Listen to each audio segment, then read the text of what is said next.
Good morning. This is the New York City Board of Standards and Appeals Public Review Session for December 3rd, 2018. We'll begin with the zoning calendar, new cases item number 1, 2018-176BZ, 116 Dare Court, Brooklyn. This is a build-it-back project. Do you want to do a presentation? Oh, I'm not. Oh, you didn't do? Okay, it's fine. Sure. Okay, but that's your thing, you know, build it back, right? Now I know. Okay. So this is an application under a build it back, and it's to reconstruct a house that was built in a slightly different location than was shown on the approved plans. So it requires front, side, and rear yard waivers, but the deviations from what's required are 0.4 on the front yard, 0.4 feet on the front yard, 0.8 feet on the rear yard, and 0.6 feet on the side yard. And the reconstruction improved existing conditions very significantly in the side and rear yards. And they're also requesting a waiver of our rules.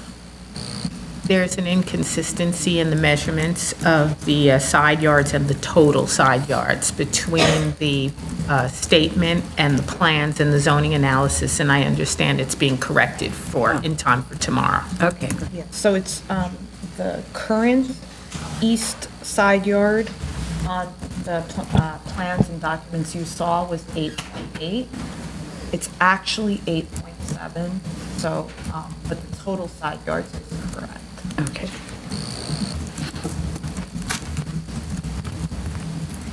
So it's just total that was the incorrect because it's more than the required side yard, right? Total is correct in your statement of Okay. facts, but it's, But, One of the okay, how it got up to the total. Right. Oh, I see. Okay. Thank you. Appeals calendar, continued hearing items. Item number 2, 6713A, 945 Zarega Avenue, the Bronx. Going to be adjourned. This is going to be adjourned to January 29th. Item number 3, 6713A4, 945 Zarega Avenue, the Bronx. This will be adjourned also to January 29th, 2019. Item number 4, 2017-248A, Long Island Expressway and 74th Street, Queens. This is a sign case. This will be adjourned to January 15th. Special order calendar, decision items, item number 5, 2496BZ, 213 Madison Street, Manhattan. Okay, the drawings were revised as requested, and for our council to note, the date on the drawings is 11/6/18. That should be the drawings that are included in the resolution. And the signage analysis on the plans was corrected, and there were photos submitted showing that the signs that used to protrude from the building and the brackets were removed, as well as the original roof sign and bracket that was there.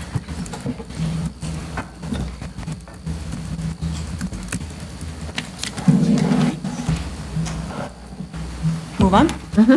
Continued hearing items, item number 6, 15900BZ, 383 3rd Avenue, Brooklyn. Okay, there's still an open ECB elevator penalty with $12,500 in fines, and I see that they're scheduled for an ECB hearing in January, but I don't know what the situation the fines will be. There are still 13 active DOB elevator violations, which there was a letter speaking of, but nevertheless, there's a lot of active violations. I'd really like the architect to attend the hearing this time, because every time the plans are revised, it opens a new question that I would like the architect to be here to respond to. For example, there's a site plan that uses a hatching to indicate an area of easement agreement, which appears to include the subject enlargement. We discussed at length a year ago, because this application has been adjourned many times, the difficulty of our varying use on a property that's not on the same zoning lot as the subject, and I thought we had cleared that up, and then I see the architect's hatching that says easement agreement area, so then I'm confused again. And this time, I asked for clarification about the refrigerated trash enclosure that's in the rear. and where the statement of facts in the architect's letter confusingly states that it's not going to be shown on the plans, just on the site plan, but meanwhile it's shown on the plan. So even the architect doesn't know it's shown on the plan. But it shows the enclosure with the only way to access it to walk onto somebody else's property, and the doors open out onto someone else's property. So is there an agreement that allows access to that other property? Otherwise, that's known as trespassing, and the building could easily remove right of access, and then there's no way to get to the trash enclosure. Also, it's very unclear to me what that thing is. Is it a prefabricated unit? Mostly we don't see these outside.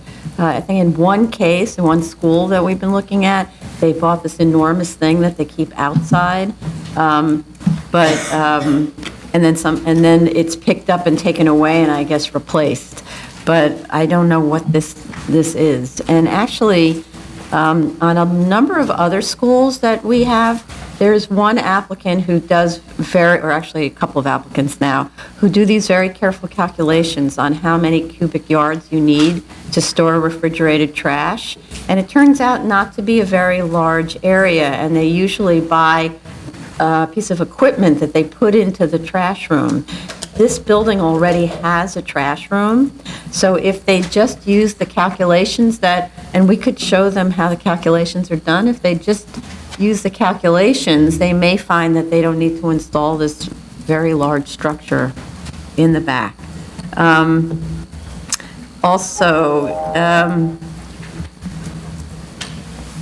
So I'd like to resolve this thing with the trash enclosure before we decide on this, just because this is a building that has had a lot of illegal construction done without permits, and it never got a C of O after kind of decades, and so I just want to make sure the site's clean and ready to go before we set it free. And the architect said that we never received photographs to show that all of the structures that are on the sidewalk have been removed because there were awnings and other things. And I don't know if anyone's gone back to just swing by it and take a look. The architect says that the stairways that are on the sidewalk have been there since prior to 61, but there's no proof of that. So if they can provide proof, that would be the easiest. Otherwise, there needs to be a notation on the drawings that Department of Buildings will verify that this is a allowable condition. And then that was it for me. Anybody else? I just want to add that there was an oath decision that stated while there was a violation, that the elevator was fixed. I don't think... It was fixed? That's what they say? What I understand, that the violation, there was a violation at the time of the issuance of the violation, but my reading says that the elevator was fixed. Okay, so let's just get that. I'd like that confirmed. Okay. So, because what happens is, when you look it up on Biz, it shows the violations outstanding, but they could have been cured, and it hasn't been picked up yet on the website. But usually there's a piece of paper to indicate. So they gave us a piece of paper that indicated that that the certificate of compliance was received, but they still owe all this money. And certificates of compliance, I'm not actually sure what you have to demonstrate in order to get one, because it still shows the violation in default. So I just don't really know what the subtleties are of that, if they could explain. Okay. Move on. Uh-huh. Item number 7, 17706BZ, 1840 Richmond Terrace, Staten Island. Okay, oops. Just want to make sure I'm not in the wrong way. Okay. Much of the work that we requested at the last hearing was done, but the parking lot was only partially resurfaced, and it looks like the work was done while the cars were still in place, which is a very funny way of resurfacing a parking lot. You're supposed to empty it, and then the guys can work. And what photograph shows is that there's now a distinct level change. They added 2 inches of topping, and so now you have a 2-inch top difference between one part of the lot and the other, which is very visible from the street. and it wasn't feathered, which is quite strange. So I'm just not understanding why they can't just use a top coat to finish it off so it all looks the same, and feather off the portion that's uneven or something. So I don't think it looks very good if we're launching them off to their next 10 years kind of thing. It should look good. And then just in terms of the landscaping plan, we had asked them to provide a landscaping plan before they do the work. They showed essentially, not quite surrounding, but on 3 of the frontages, inkberry and bayberry shrubs, which I actually know what those are. Those are very low-growing shrubs. They grow to like 3 feet high. They're decorative. And so there's, on one side, on the frontage of Richmond, on that side, there's a house. That's the side that needs to be protected, and it should be protected with dense, tall, buffering trees that grow to like 6 to 8 feet densely.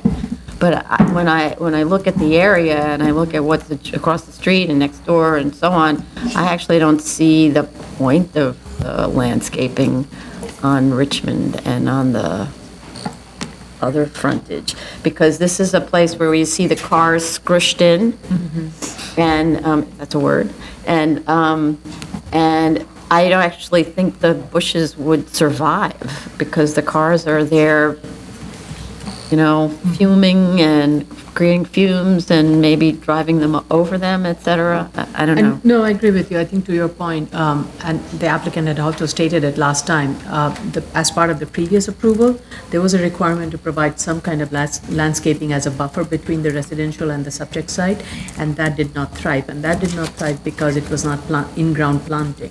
Right. If we do eliminate the planting along the Richmond and Clove Road, then there is not going to be that, hopefully that will allow for enough space of a 3-foot depth along the residential portion to do in-ground planting that can result in a much more robust buffering. Yeah, I agree. It should actually be 4 feet to handle such big trees, 4 feet wide, and then the depth, that has to do with the size of the tree ball, which is the planter's job to tell us. I had one question, and the statement states that the trash container is aligned with the garage next, located in the adjacent property. But it wasn't quite clear from the Google map or from the photographs if the garage of the abutting property is aligned to the lot line as the subject. So there needs to be a little bit of clarification made. The garage is set back, actually, so I don't know if these property lines are extending into the street bed. So, because the garage is not built to this property line, it is set back. The garage of the neighbor. Abutting property along Clove Road. On Clove Road. On Clove Road, and the trash enclosure is extending out onto its property line, which is which is encroaching onto the widened street line. So just need a little bit of. So you're saying the trash is beyond the street widening line? It is on the street widening. On the street widening line. Yeah. Because your comment the last time was, don't access the trash from the street. Yes. And they're asking to do it so that they can close the lot at night, which And they're I get. providing, which I understand, and they're providing another access from the inside, so all the garbage will be brought in from inside, which was my concern. I didn't want Yes. it to be dragged onto the sidewalk, which is acceptable. Mm-hmm. But I just kind of want to make sure in terms of what is the lot line and what we're approving. That to me was not Okay. clear, and it confused me with the statement that was made that it's aligned with the abutting properties, which it's Okay. not. Okay. Okay, so what we really need to know is whether it's within its own property line. That's the That's- issue, yeah. Do they right? need a survey Yes. in order to determine Yeah, that? yeah, I don't know if a survey was submitted. I didn't see one. right. I didn't see one I either. didn't see one.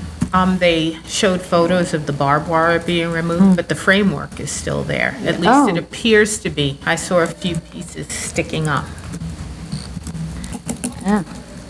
So if they could confirm that, and if it's still there, they should remove that, because it would be too easy Easy to to put it replace back. the barbed wire Yes, after the right, it's grant. tempting, yeah. especially because the neighbor across the street they have really concertina wire. This is more elegant, the version they have. Okay. Anybody else? Next. Okay. Item number 8, 231-14BZ, 124 West 23rd Street, Manhattan. We received a letter dated November 19th from the applicant stating that the case was reposted and remailed for building management, which is what we had asked them to do, to building management. They had also indicated they had a problem with posting in the building management at the time, wasn't letting them, so I don't know what the resolution on that was.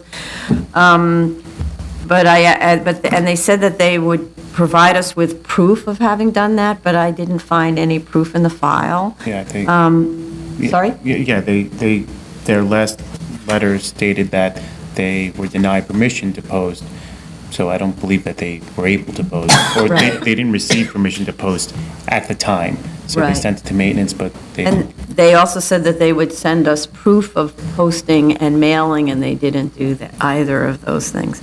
So the last posting on this was September, and the reason we wanted them to repost was they didn't give an option to submit testimony by mail. So there were no additional submissions by neighbors or the applicant. And in its letter, the applicant only restated what we heard in testimony at the last hearing, which is that they've been making efforts to improve the acoustics, but the neighbors were complaining that the acoustics are still a problem. So it doesn't sound like any additional efforts have been made. So I'm not really understanding the response to neighbors' complaints. They said that they have another gym opening someplace else, and they're doing acoustical studies, and they'll implement whatever those studies reveal in this place, but they need to do it, otherwise the neighbors still have a problem unless they So- don't have a problem. So that, that was one of the questions. It wasn't clear whether then we should hold it until those improvements are made, and then a test is done, and then we reassess. Yeah.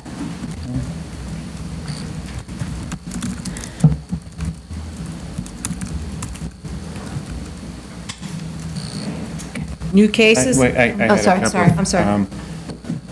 They stated, there was a statement that their most recent work was moving the treadmills. Might be a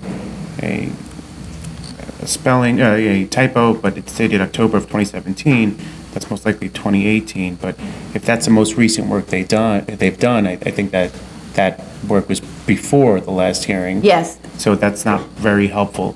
I'd like to understand the argument that Mr. Lee is unable to view the video because at the basis of the argument of why Mr. Lee would not be permitted to view the video, Mr. Lee's one of the tenants, and he's one of the most vocal about the issues. And further, so other people are permitted to see the videos, but there's this argument of an expectation of privacy that I'm not satisfied with.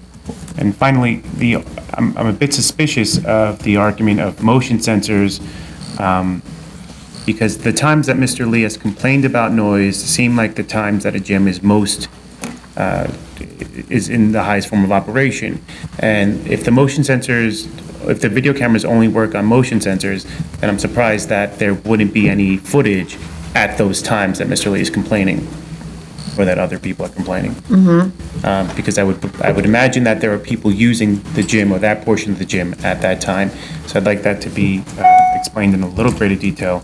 But I certainly, I'd want to know that there's a posting again, because I think that the tenants have had provided us with substantial information that would, I think is relevant to our decision on this matter.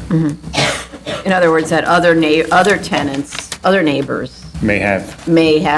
couldn't have come, but may have had comments and aren't invited to comment. Yes. Yeah, I have to say that the thinness of the submission against the length of testimony and the detail of testimony by neighbors surprises me.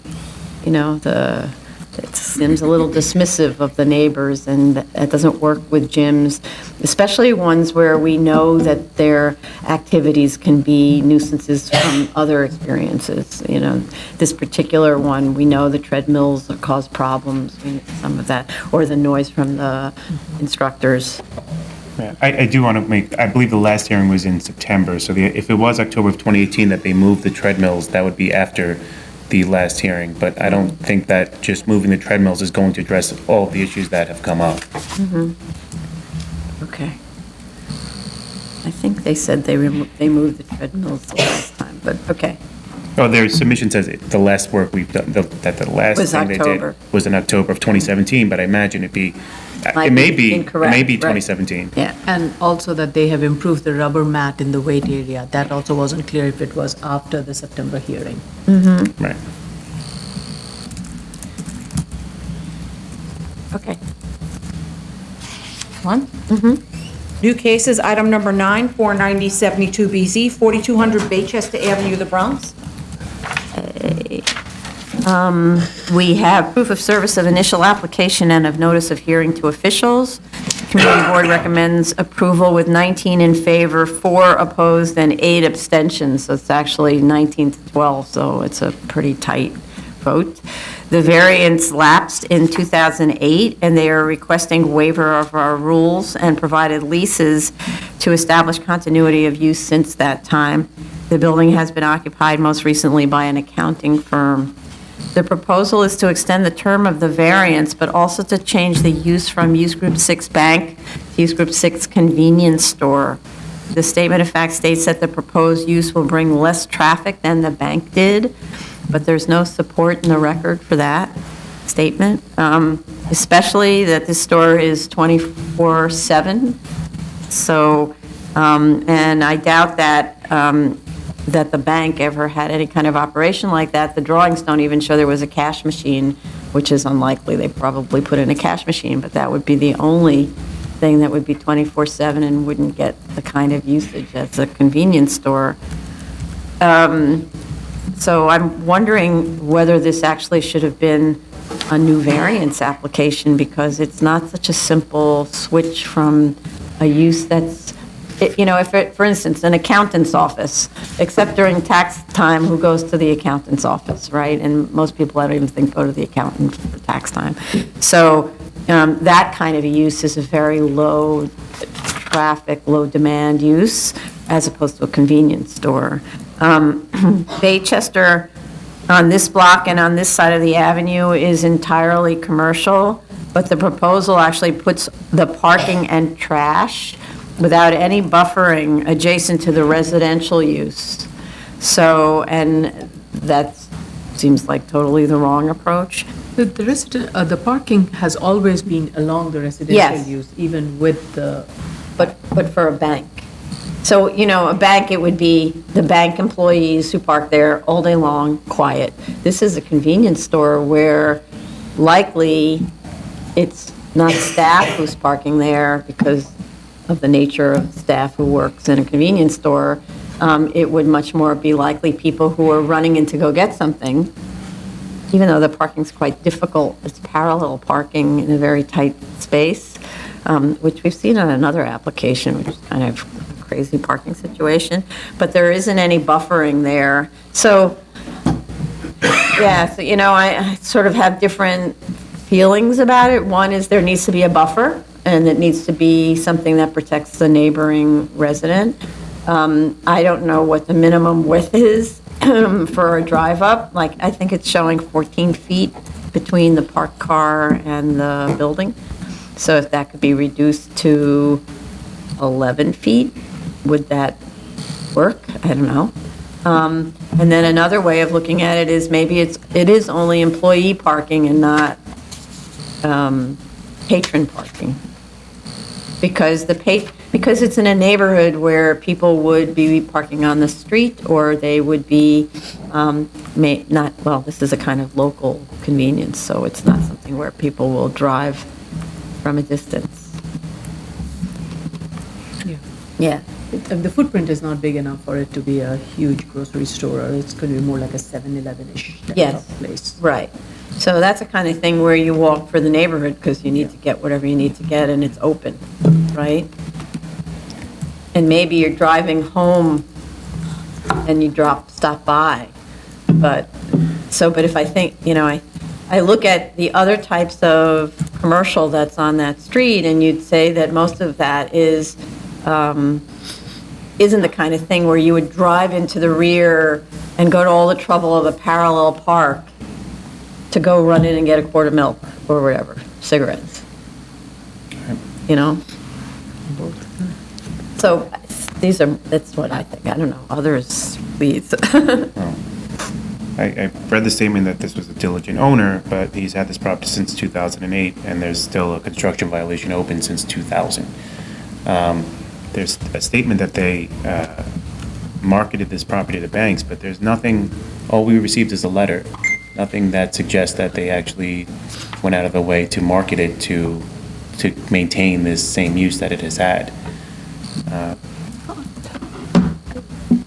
Not that it's worth much. When I visited the property, I did find 5 open spots on the sidewalks for parking, but I'm not sure if that's really helpful right now. Right. Yeah, I don't know what the parking situation is. I think the parking requirement, there probably isn't one. It's, right, it's on. 11 spaces, Yeah, one for 11, every one per 300. 300. But it's waived because it's under 15. So there isn't any parking requirement for the use. So then, other than staff parking, which would be a convenience, why have parking there for patrons? And then the other part of it is the trash. So if you put the trash in a real enclosure closer to the building instead of up against the residential property line, I mean, it's a convenience store, it's going to have rotting food.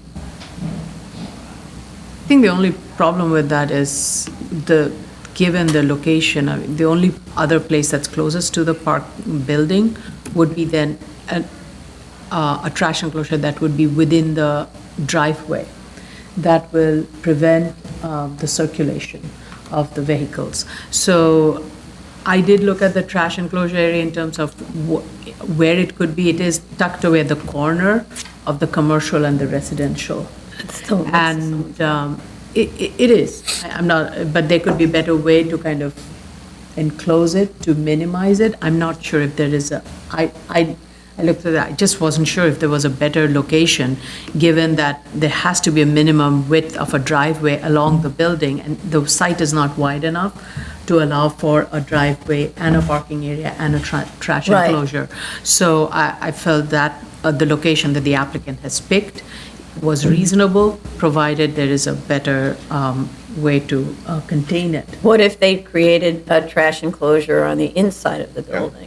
So that has That would be doors different, opening right into the drive, right? Because when I think trash enclosure, the first thing that comes into my mind is rats.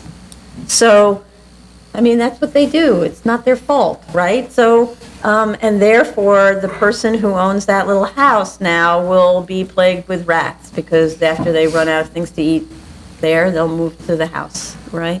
But if the enclosure was built into the design of the building, and we've learned again, they don't need to be very big. And then they use steel doors, and they can really weatherproof the steel doors so the rats can't get inside. Then you're really controlling the trash. That could work. I had a couple of comments, and we did not receive the lighting plan. That needs to be provided. I had a question with regards to the vehicle movement. The vehicles it seems they will be entering from Bussin Avenue, am I pronouncing it correctly? And will exit onto the Baychester. So they need to ensure that there is no entry signage proposed on the Baychester being a two-way, so you don't want the vehicles to collide. Oh, to ensure that they have a no enter sign. No enter Yeah. sign on the Baychester side, and it's only entry from Bussin and exit onto Baychester.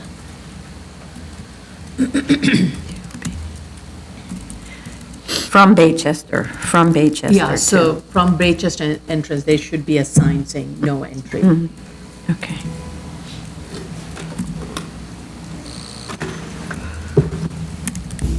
Okay. Anybody else? Item number 10, 33279BZ, 4320 Little Neck Parkway, Queens. Okay. We have proof of service of initial application and of notice of hearing to officials. Community Board recommends conditional approval, stating approval for a 10-year term, no storage of vehicles unless related to the uses on the site, including overnight, proper drainage to correct water ponding, repave and stripe the lot, location of waste dumpsters not to be placed in accessory parking spaces, and access to the lot to be gated and closed when retail stores are closed. Borough President Katz essentially echoes their position and recommends conditional approval. Photos provided show fencing and asphalt in need of repair, the absence of required striping and landscaping in need of maintenance. If such maintenance and striping is a condition of the grant, which it was, why does the compliance certification not mention that it is out of compliance? I don't understand these compliance certifications. People just sign them. Sign and seal them. It's pretty, and don't check the site. There are dumpsters shown on this lot. I don't understand why there are dumpsters there at all. It's a parking lot. So shouldn't the dumpsters be kept on the commercial sites? And this parking lot should be a parking lot? They should provide the photo showing all the perimeter conditions and key to the plans, because there's no photos like that. The proposed plans need to look the same as the approved plans, because it's very, I don't actually understand why the plans are so sparse. They show almost nothing. They have to show the same dimensions, notes, everything. They replace the plans they supersede the plans that were previously approved, so they have to cover all the same ground. The proposed show that the landscaping buffer zones have been reduced and there are no notations for required fencing. So not okay to reduce the buffer zones and so on. And we don't have a lighting. I don't know what the lighting situation is, if the site's lit at all. Maybe it's not. In the proposed plans, the parking spaces are actually cutting across the drive aisle for the curb cut in the newly proposed plans, whereas in the existing or previously approved plans, that's actually a drive aisle with no spaces. So now the curb cut lines right up with the parking spaces, so you would hit cars if you entered onto You're the talking about the site. existing curb cut. Yes, the existing curb cut, but it's still there, isn't it? Right, the existing curb cut is shown, and then there's a notation that says curb cut to be filed separately, which did not make, for both of the existing curb cuts, the one that's in the, ones that I would say closest to the Northern Boulevard, and the one that's further away, but. Right, but if you look at the previous plans, that's actually a drive aisle. It is a drive Yeah, aisle. but it's And I not had in a que- these, Right, yeah. I had a similar question as far why there are two parking lanes Like a shown. mistake. Yeah, I hope that's a mistake. I think these were very casually made drawings. They need to be more precisely done, and obviously casually made with nobody checking them. Right. Usually there's a senior person who's supposed to check the drawings before they go out. It doesn't look like anyone did that, or they would have picked that up. Yeah, that's interesting. Just something shifted, something just shifted. Okay. I had those comments. It wasn't clear with regards to the hours of operations. How are the access ways to the parking areas are going to be secured after hours? Because that was a concern. That was not clearly stated. They need to clarify, the applicant needs to clarify how the water ponding will be corrected. The trash as you said, if they are going to provide it, I mean, it should be in the commercial area, and in the commercial area, it should be screened. Landscaping along the southern edge, it's pretty much non-existent. They need to provide more shrubs there. And so they need to provide. Why did I put this comment? I'll have to review it. I said provide on-street parking. I don't know why. Yeah, Leftover from something. leftover for something. There are 2 existing trees that are in poor condition. There can be, and this is on-street parking, and there can be Street trees. on-street trees, I'm sorry. They're not on Now street, I they're know. called street Now I trees. know. Now I know. I meant. Street trees. Yes. Two I existing meant street trees. Provide on-street trees. That's what I meant, not parking. Okay. And there are 2 existing ones that are in poor conditions, and there can be, at least based on what I measured roughly, there can be at least an additional 4 to 5 more street trees that can be provided, assuming 25 foot on center on a 180-foot frontage. That's the rule, 25 foot on center. Okay. Yeah. And also, I recommend that the fencing be improved along the Yes. Little Neck. It's right now just that very old-fashioned fencing, and I think it can be much improved, given that it's a residential frontage, and it can also be more visually appealing, and it'll also match with the other use that is along at the corner of Little Neck and Northern Boulevard, which has a much more pleasing. What kind of fence is it that the other? I think it is a PVC white fence, but they also, the parking is buffered by a little green space in front. So right now, there is some visual appeal, which this particular parking lot, which has a much larger frontage, does not have.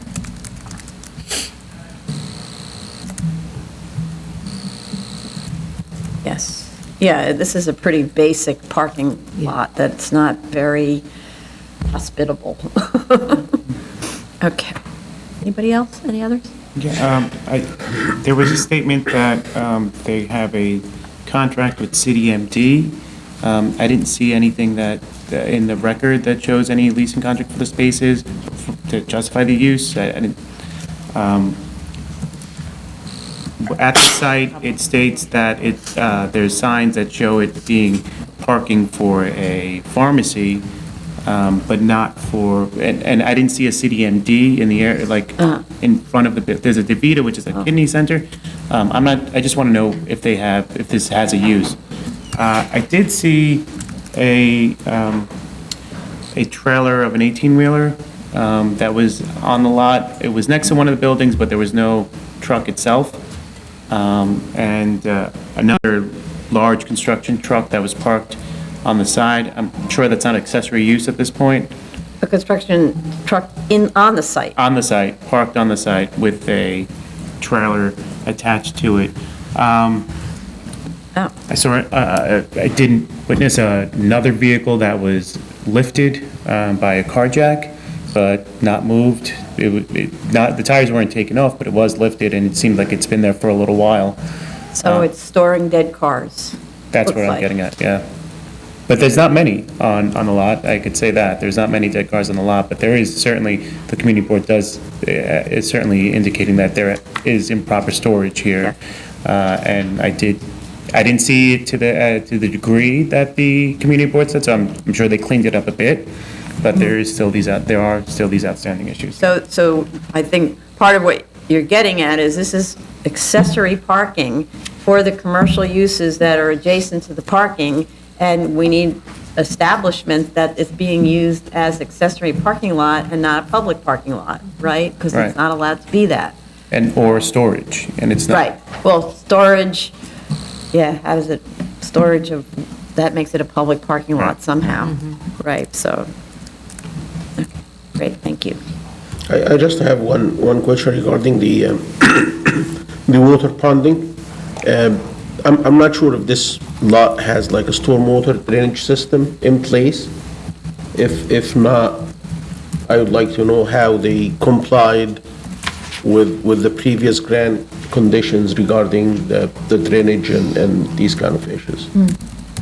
Because if it doesn't have, I believe it's gonna require extensive like regrading, because you can see water ponding from the picture submitted. And it's not a small area, it's a very wide area. Okay, thank you.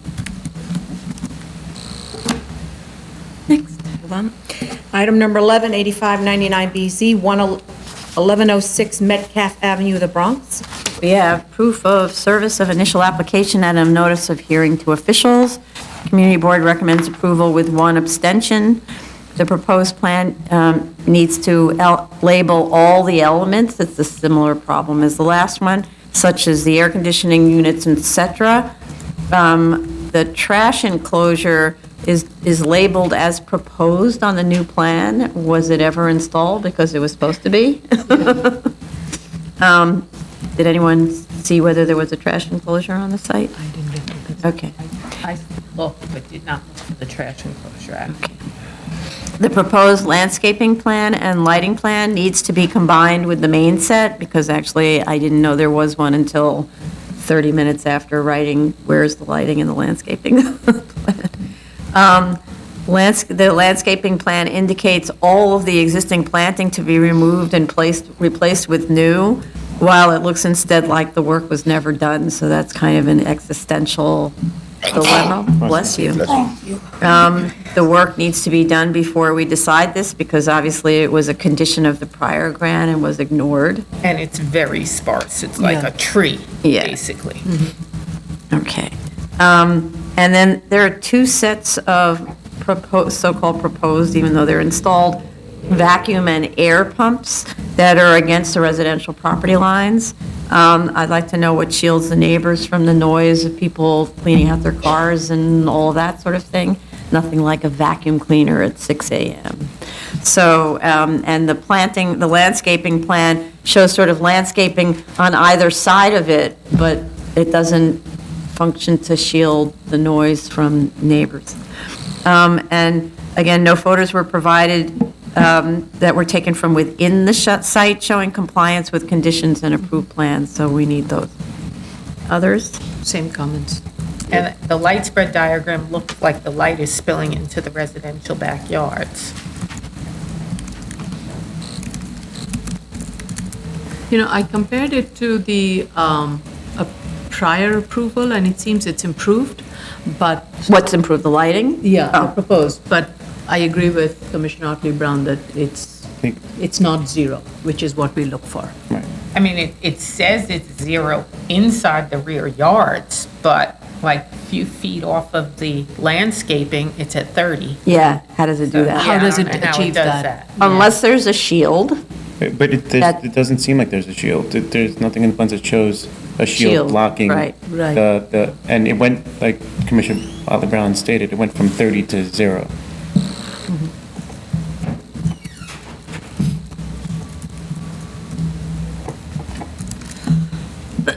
So the lighting analysis need to be clarified. also. Yeah. Sometimes what we do, we need to clarify, was this done with meters, or was this done with anticipating what the light fixture does? It could be the Some angle. of the applicants actually go out with a meter and review it. Others are using the specifications on the light fixture to show the spread. And that's in the good old days when the light fixture was brand new. If it proves out to be what happened, what actually happens once installed. It could be like on similar cases, on other cases, they showed how the angle of the light makes it hit 0, but I wasn't secure in it. Okay. Item number 12, 22300BZ, 272 West 10th Street, Manhattan. We have proof of service of initial application and of notice of hearing to officials. Community Board recommends denial with 6 opposed, citing the applicant's representations in 2000, that enrollment would not increase, that the neighbors' lot line windows would not be blocked, and concerned about the loss of open space if construction were permitted on the playground area. They also just followed up with a letter, but the letter seems to go through the same points as their resolution. They also discuss, both in their resolution and their letter, that there was an alternative project that they wanted the applicants to look at.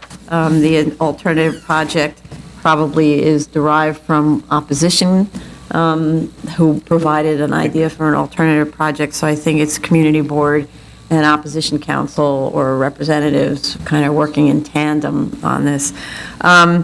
So there's, as I said, community opposition is represented by council. So we will have testimony by council and certainly by community members. With respect to the specific application, there's a programmatic needs report, but it doesn't adequately describe to me how the school operates or how room sizes and counts were determined. There are utilization charts for the rooms that are very difficult to tie into the stated curriculum and the floor plans, since the rooms aren't numbered on the plans, and it's not clear how a lot of these rooms are used. For instance, are there homerooms for each grade, which is what you typically see in a school, or is this a kind of a program where the kids are moving around all the time to their different classes? That needs to be explained. School administration needs to walk us through a typical day of utilization and program. And I'm just curious about, for instance, why there are dedicated math classrooms. I guess it's a long time since I've studied math, but that was usually done anywhere, right? So unless they have special computers that need to be set up or something for the math, I don't really understand that. They should need to provide data on minimum sizes for classrooms of each type and for standard areas per student in a school building, which is a subject of confusion by opposition, actually, which I'll talk about in a second. However, the scope of the waiver is 22% above allowable lot coverage, which is very common for schools since they always need large floor plates. There's no request for additional floor area or height waivers. The lot coverage excess is largely at the third floor of the new building where the math, language, and science labs are. I'd like to understand what is the projected growth capacity for the school, including the enlargement, which they don't discuss. And they have this sky yard on the roof of the third floor, which is enclosed with high walls. I think that counts as floor area. It's not just waiving a permitted obstruction for the parapet, which is higher than 48 inches or 42 inches, but it's high, so I actually think that counts as floor area. We had another application like this where the play yard was enclosed with walls. I'm pretty sure it's floor area, and which we could check. And the fire department had a lot of issues with access to that roof because it's enclosed with walls. And on that application, they had to create this crazy Move it by 5 catwalk. feet Yeah. from the edge of the lot line and create a catwalk kind of Well, thing, so right? with that other application, because the design very much hinged on the idea that the wall was continuous all the way up, it would have ruined the project, right? What the fire department required is a catwalk so that their ladders reached up to a walkway on top that climbed on top of mechanical spaces and things like that. So they might have to do the same thing here. I don't know. Fire department really needs to look at that. And then the statement of facts doesn't address opposition comments at all. It ignores them, even though it's obviously aware of opposition. The compliance chart addresses current conditions, but the statement of facts does not address how the proposal will comply with the prior grant or deviate from it and why. Clearly, there are arguably deviations, depending on how you read the resolution. None of the conditions limited growth in the project. It was a whereas clause, so you could argue that was just an understanding with the community, or not sure, right? Not sure what Right. and the board thought in 2003, right? I think we also have to keep in mind that the amount of growth is only about 10%, and in 10 years, and I'm not sure what the standard is of growth in of population in a school, but I think there's something to that, and that's why I believe in this statement of facts they stated that this expansion's not going to is not for any purposes of it's going to only promote natural growth. So is there something to natural growth? Do they have a basis of saying natural growth or is organic as opposed to as a result of the grant? And so I have some other some other comments, but Carrie, do you want me Right. No, so let me just finish mine, then we'll Okay. go down there. But I do want to say that most of our school applications deal with some projected growth for, say, 5 years, right? That, well, they always come in and they say, today we have this many kids, and we're starting at the 5th grade, but we want this to be a middle school, and so we're going to graduate kids up into the next grades until we have this many kids. Or we're starting with one class per grade, and we're providing 2, because in this many years, we're going to have 2 classes per grade. And that generally is one of the reasons why that's part of their programmatic needs. We need, there's going to be growth in this school, and they lay that out to us. This is very different, because they're almost a denial that they're doing anything to support any growth. Right. Outside of the I assume the organic type of growth. Right. And when you talk about sort of the private school phenomenon in New York where siblings are given preferential treatment, right? What do you do when you can't accept the sibling of a kid that fits within the current enrollment? And you say to the parent, sorry, we can't take your 4-year-old because there's no place to put the 4-year-old according to our current max. So I don't know, it just seems kind of standard in the education industry that you allow for some growth of some type, as opposed to designing the school to say, right now we have 300 kids, that's not a viable business model, kind of, and we need to have 600. So there's certainly schools like that say we can't survive with 300 kids, we need 600. But that doesn't sound like what the business model is for this school. And, they're not for profits, but they have business models. You have to make the school has to survive, right? So just to go on, opposition counsel made a submission in advance of the hearing, which we don't always get, right? It argues first that there is no A finding, and that the school is over-generous with floor area per student, ignoring that the site is both oddly configured, and that a school is entitled to significant deference under the Cornell Doctrine, where in either case, programmatic needs drive the extent of the waivers. Opposition counsel also confuses the building code minimum requirement for classroom sizes with the national and citywide standard averages of floor area, and I don't mean zoning floor area, I mean area, in a building per student. It's a completely different number, right? Opposition also argues in favor of protecting the lot line windows of the building adjacent to the play yard, contending that the facade is historic. This is a question for the Landmarks Commission, not the Board of Standards and Appeals. But I note that the LPC designation report states that, quote, the existing facade of the adjacent building is mostly the result of a 1985 alteration. So I'm not sure that it's a historic window wall. Lot line windows are not protected from adjacent development absent an easement. That's the one of those things you learn from I don't know, it's a 19th century or an 18th century English case about the law of implied easements that doesn't exist for light and air. Floor plans available online indicate that those lot line windows are not being relied upon for required light and air. And counsel for opposition actually submitted a letter recently saying, my mistake, they're not relying on those for light and air. I'm glad that they did that because that wouldn't have been good.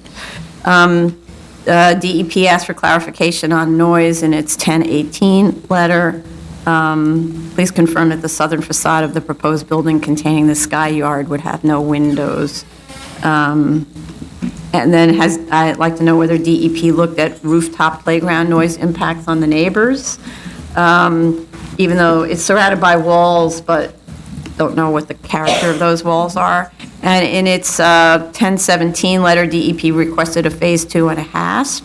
And obviously, we can't really do very much without LPC review. If the Landmarks Commission says something historic about something, then maybe there's no building at all. So don't know really. LPC gets first dibs on this, I have to say. All right.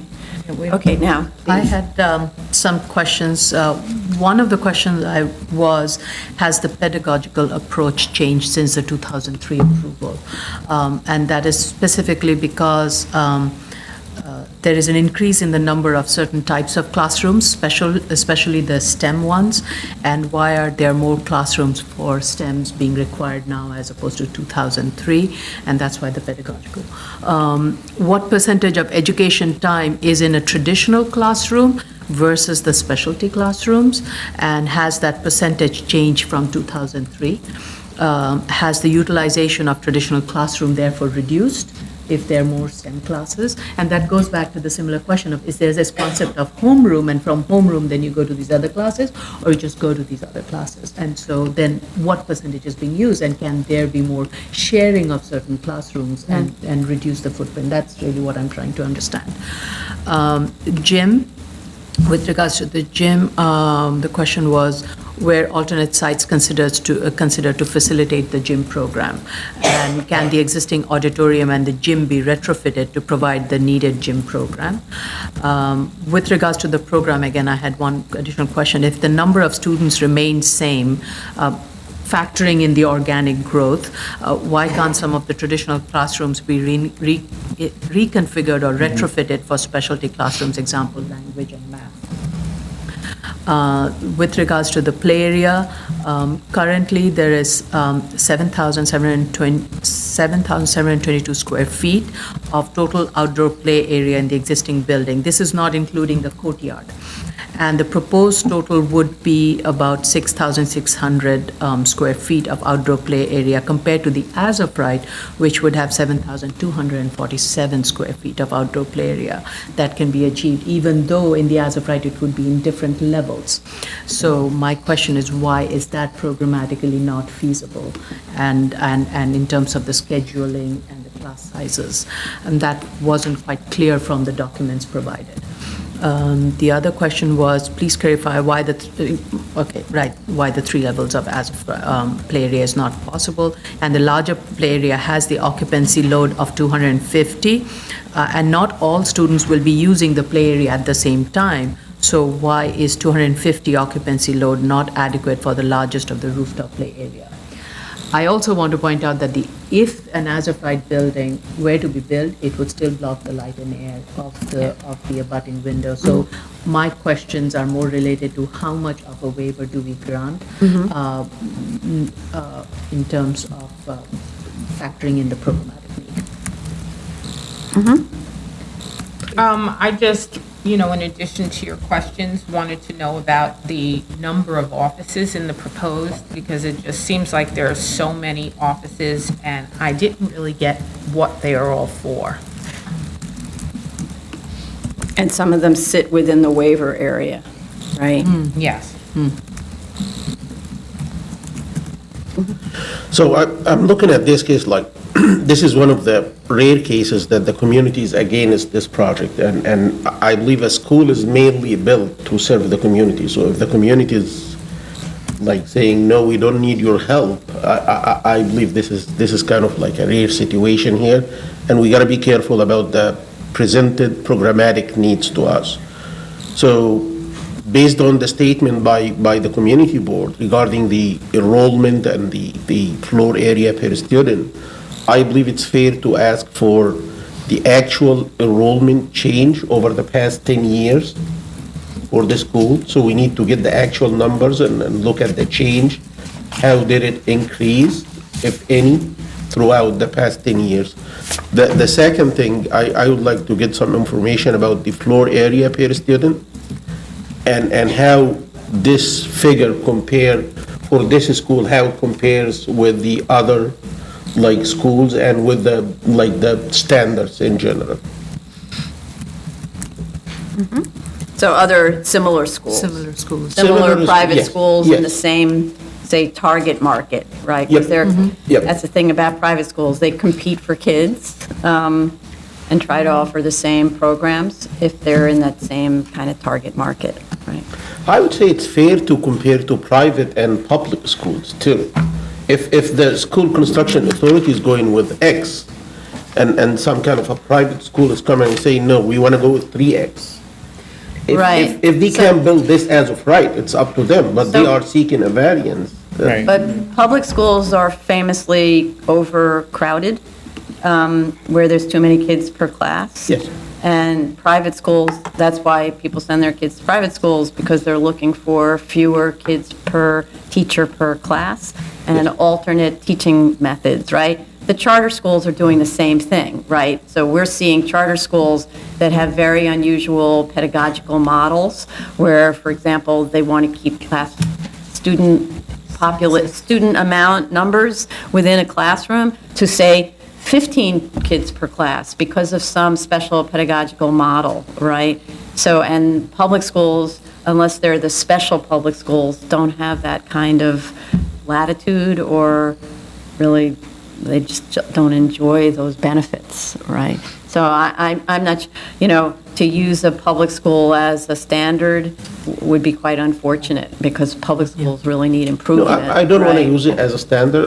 I'm not going to use it as a guide, but I want to see how it compares to a public school and to a private school So in the maybe meantime, what so. Commissioner Shetta is saying is that what is the standard that SCA requires? Yes. And compare that to the private's typical, what we see and what is being proposed. Yeah, yeah. Yeah, that, right. Yeah.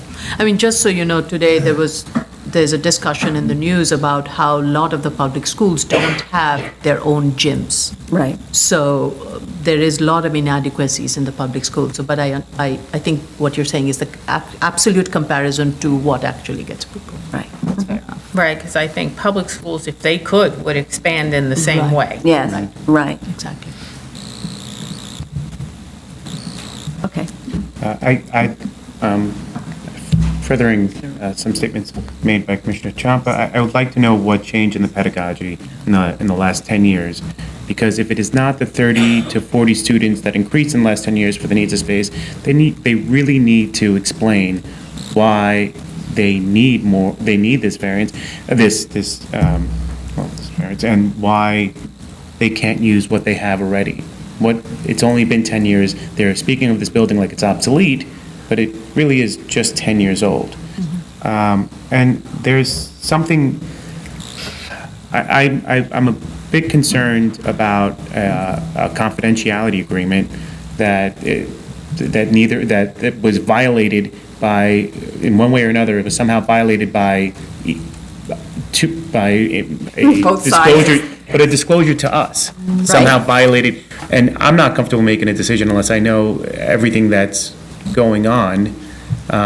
So I don't believe that they should be permitted to withhold information to us Right. if it's relevant to this project Right. and the needs in this project. I mean, the reality is, if you want to negotiate terms with a neighbor who is going to, clearly this is going to go on further than us, right? And so if you want to prevent that from happening and you want to negotiate with the neighbors, it doesn't matter if you sign a confidentiality agreement at all. It's either you want to negotiate or you don't want to negotiate, right?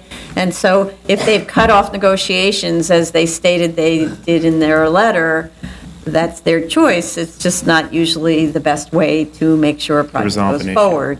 There's always some kind of a compromise, even if it's not the one that the opposition is recommending, that would get everyone somewhere closer to what they need. I understand those lot line windows not being protected by any law, but at the same time, it's no question, it's a drag when you've enjoyed a view over somebody else's property for all that time.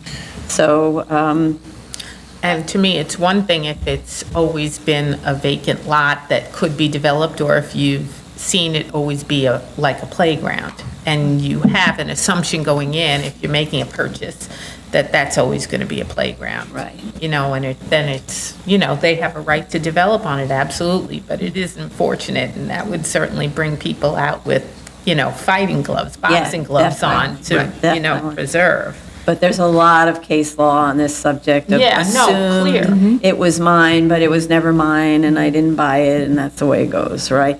And even public school parking, public school playgrounds, I just read something recently about how the city deals with selling development rights or of the playgrounds.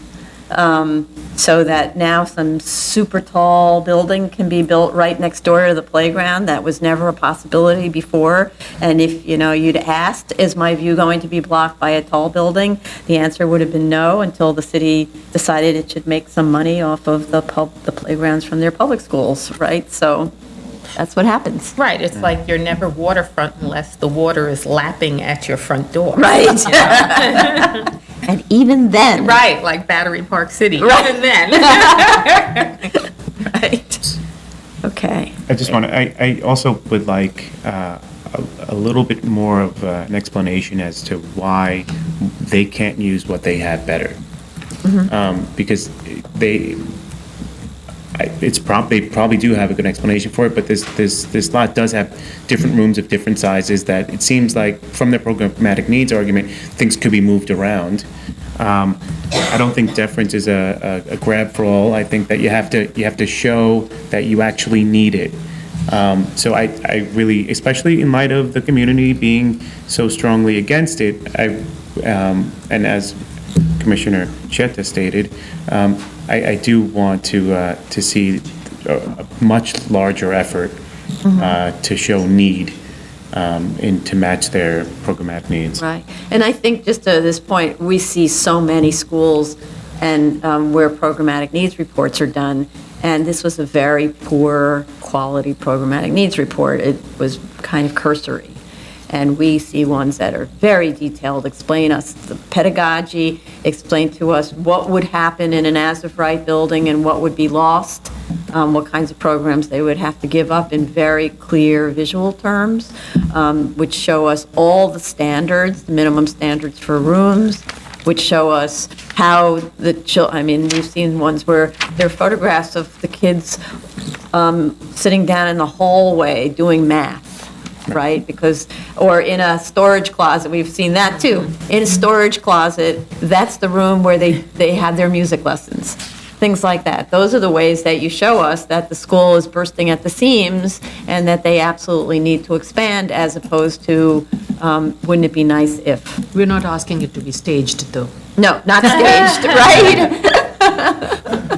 I believe the explanation could be better for what Commissioner Shabbat asked for. If they provide us for the floor areas per student, the floor area per student as compared to other schools. Yes. If they classify this floor area per use, like how much floor area does a student in this kind of school have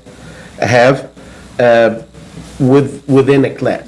So what is the class floor area? What is the school amenities like gym and auditorium floor area? What is the floor area per student in the administrative space, like the administrative office and these kind of things? If they classify the floor area per use, Right. I believe that could be more helpful. So I'm not sure that kind of data is available, because we've never really seen it expressed like that. But, because we have seen expressed all the time, how much, here you have a building, and you have 600 kids in the building, that represents, say, 175 square feet per student. That fits in within this range of schools, where you see schools that go from, say, 145 to 250 or something, and say, for argument's sake, the 250 is a suburban school, whereas a typical New York City private school is whatever it is, right? So that we've seen, but not normally how much administration, and again, that's pedagogically based. We just had a school recently where every grade has to have its own administration. Remember that? Where it's like each floor has an administrator. They have their own principal, they have their own whatever, and we can't get involved in whether they have a special principal for the fourth grade, because that's how they teach their school, right? So, but they need to justify who those people are in all of those offices. Because, when I look at the floor plate of the school, it's not that it's such a huge building, it's a weird site, so it's very inefficient in its, And angular. yeah, right? So there's a lot of wasted space because of the odd shape of the site. And I think Just looking at this and some of the other private school, I didn't think the space need was that much. It's just trying to understand how much is needed in terms of the number of students they have and they're projecting that will grow organically. And is that needed? That's really what was not, to me, clear from the documents. Right, right. Okay, thank you. So I just want to repeat, because Chief Daly just came into the room a little bit late. The school, what's the address here? 272 West 10th Street is what we're talking about, the school. And on the roof of the third floor of the addition, there's what they call a sky yard, which is the play yard, and it's completely enclosed all around the sides with very high walls. And we had another school like this, I think it was on Franklin Avenue in Brooklyn, that had the same for a kindergarten. And the fire department had a lot of issues with how it accesses the roof itself and create catwalks and all this stuff. So I'd like you to take a look at that project. Okay. All right. Thank you, everybody. Next. Appeals calendar, continued hearing items. Item number 13, 205-15A through 214-15A, and item number 15, 2018-105A. This is 12860 to 12876 Hook Creek Boulevard. Oh, I'm sorry. Yeah. Sorry about that. Just item number 13, 205-15A through 214-15A. This is 12860 to 12876 Hook Creek Boulevard, and 12863 to 12875 Fortune Way, Queens. There's a request for an adjournment. Yes. Item number 14, 2017-16A through 2017-19A, and item number 15, 2018-105A. This is 1558 to 62 Clintonville Street, 150-9395 Clintonville Court, and 150-87 Clintonville Court, Queens. Both are requesting an adjournment. Correct. Item number 6, zoning calendar. Item number 16, decision items, 2017-224BZ, 2-4 Spring Street, Manhattan. This is a PCE. Right. They took our recommendations very seriously. It's a very large ADA sign right there in the front door. There's two, actually, with the phone number and the press this button, et cetera. Just because I'm sympathetic to their issue, you could move that to the side window. It doesn't have to be the first thing that everyone sees, but that's up to them. But they did put the sign in. They did put a buzzer that rings down to reception. So they did what we asked for with rigor. Much appreciated. Which is appreciated, actually. Yes, When an yes. applicant takes it serious like that, we should, appreciate that. Yes, That's totally really good. appreciate it. Thank you. Okay. Continued hearing items, item number 17, 25206BZ, 1761 Walton Avenue, the Bronx, and item number 18, 2017-289BZ, also 1761 Walton Avenue, the Bronx. Okay. Sorry. Changes were made to the plans to increase the clearance in the basketball court to 25 feet clear under the beam, which affected the overall heights and layouts of the building. We discussed at length at the last hearing the need for the standards that determined that there is adequate clearance for the basketball court, which we did not receive, but 25 feet seems to be what we see in all the school applications. So either everybody's wrong, but I actually don't know where they get those numbers from. The changes resulted in adding a unit at the second floor and removing a unit from the third floor, which dramatically improved the recreation room and access to the exterior roof deck for the tenants at the third floor. I think it's a much better project now. The setback level was brought down to the 11th floor from the 12th, which resulted in a loss of 3 units. And I'm not sure why that was done, since there appears to be ample height to retain the setback level at the 12th floor, so that might have been a business decision. I don't know why that was done.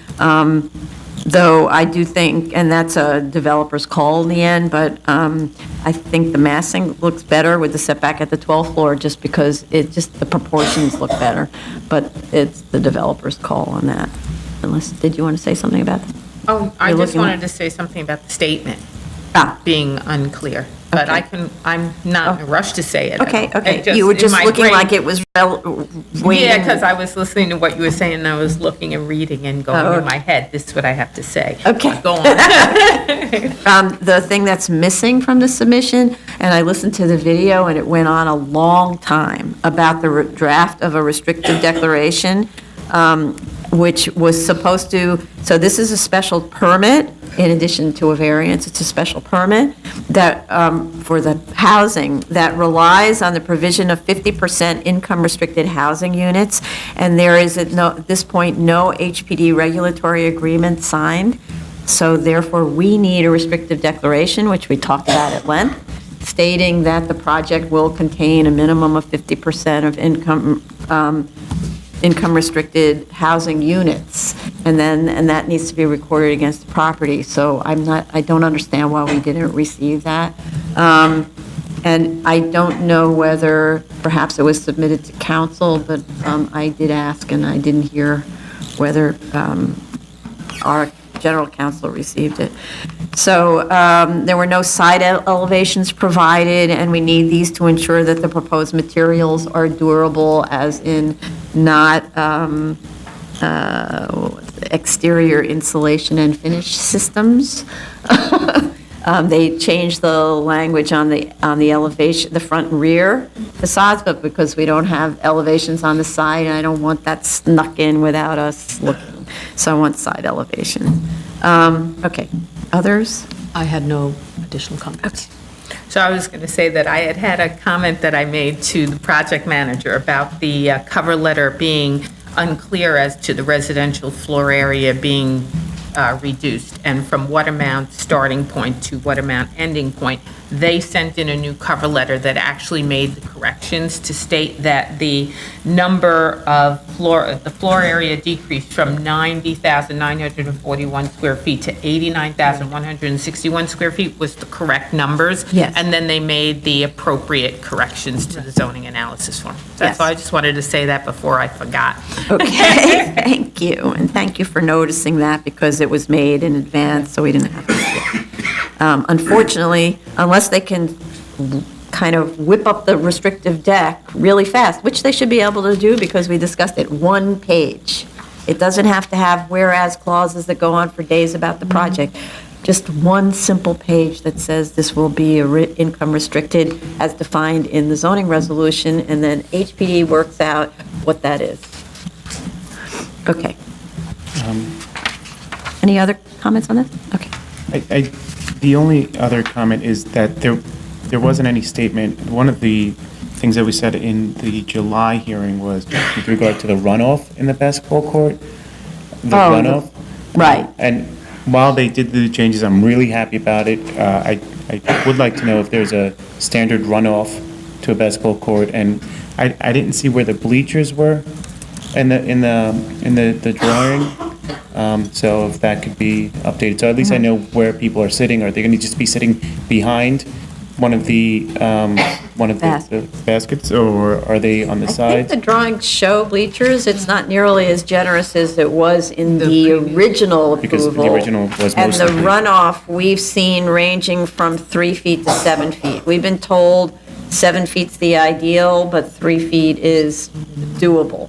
And at this point, personally, I'm like, yay, we have a basketball court where adults can play basketball. Right. And I'm willing and I'm very happy with that, and I'm willing to, just because of what during the July hearing, I think the statements that were made about the need the community has for a basketball court, I think are really important, and while it might not be the best, I just want to know if they can tell me what it's lacking, but I'm just glad it is the way it is. I'm glad that they have a basketball that adults can play in. Okay, great, thank you. Move on. Yes. Item number 19, 17815BZ, 99-47 Davenport, Queens. There is a request to withdraw this application. Item number 20, 2017-131BZ, 7585 Jerry Street, Brooklyn. Okay, maybe I'm missing something, but I'm not sure how the submission responded to our questions. We had asked to justify numbers of congregants to support the need for the size of the structure. The chart provided appears to account for far more people than congregants, unless the numbers are cumulative. In other words, 10 people come now and 20 more people come later, and that kind of, and then they add together and it equals 30 or something like that, but that's not how I read the chart. But my understanding is that people don't stay long for prayers, only for lectures and services, so being cumulative doesn't actually make sense. The statement of fact states there are 212 families. Growth projections are assuming double in 10 years. Don't we normally look at a 5-year projected increase, not 10? The only elevator, and we've talked about this over and over and over, the only elevator to this public space is via the residential lobby, and the fire stair from the residential portion also continues to the mikveh level. We discussed this at the first hearing, and the synagogue needs to have its own elevator. So you're imposing potentially hundreds of people, according to the way the charts are looking, on the residential neighbors above, and though the neighbors above may be sympathetic to what's going on below, it's not the same thing as sharing an elevator with 400 people. So we had also asked for side elevations with materials and didn't get them. And just as a reminder, this is a request for a rear yard obstruction to 37 feet instead of the permitted 23 feet, and lot coverage for the same reason. So it isn't a large waiver, so just to put it in perspective, it's not that we don't still have to establish programmatic need, because really we wouldn't need much of a waiver at all if they had reversed the sanctuary with the prayer rooms. It's mostly that it seems to be the prayer rooms driving the waiver, and the prayer rooms are claiming to be needed to house X number of people, and it's hard to figure out who those people are, why there's so many. And typically, we have seen the prayer rooms in the cellar, and in this case, since there is a mikvah, the prayer room has to be on the ground floor, which is also adding to the Yes, waiver. So right. this combination of mikvah and prayer room is adding to it, which we need to better But their understand. space utilization chart actually is contrary to their whole argument. Right. Because Yeah. they had kept saying, oh, we need the prayer rooms on the first floor because they're used every day to such a large extent, and people need to go the shortest distance from the mikveh to the prayer rooms. However, when you look at the space utilization chart, there's actually, in the main sanctuary, it starts from 5:30 in the morning, there's 60 people, but by the time you get to 8 a.m., there are actually 200 people using that main sanctuary for study hall / lectures, which I'm not convinced is accurate. But that would prove that that main sanctuary is actually really heavily used during that time period, which is really an argument to have that on the first floor then and not on the second and third floor. Interesting, okay. And also, just Commissioner Schitt noted last time that Section 8AA is backwards. It's still backwards. Backwards just means you need to just change the little section designation on the plan and say that it's not looking this way, it's looking this way. That's all. It's not a hard thing to do. You just have to do it. It takes like 2 seconds in AutoCAD. Right. Any other comments? Okay. Move on. Just a second. And I just want to again remind that we are not waiving anything with regards to the residential bulk. That Right. is for DOB to determine. Right. Oh, right, so there, as we said, there'll be a note on the drawings, or it's about reviewing compliance with the building at the 4th floor and above, you're right, The resident, yeah. Okay. Ready? Item number 21, 2017-247BZ, 1367 East 24th Street, Brooklyn. Okay, we discussed the retention of existing materials at the last 2 hearings. Demolition drawings were provided, but they show retention of existing exterior walls being retained on the interior, not the exterior. This is the required minimum standard. I don't know what the revised calculations would be if it were done correctly. They need to show dimensions of the existing walls on the floor plans. So I still don't know whether it's meeting the threshold.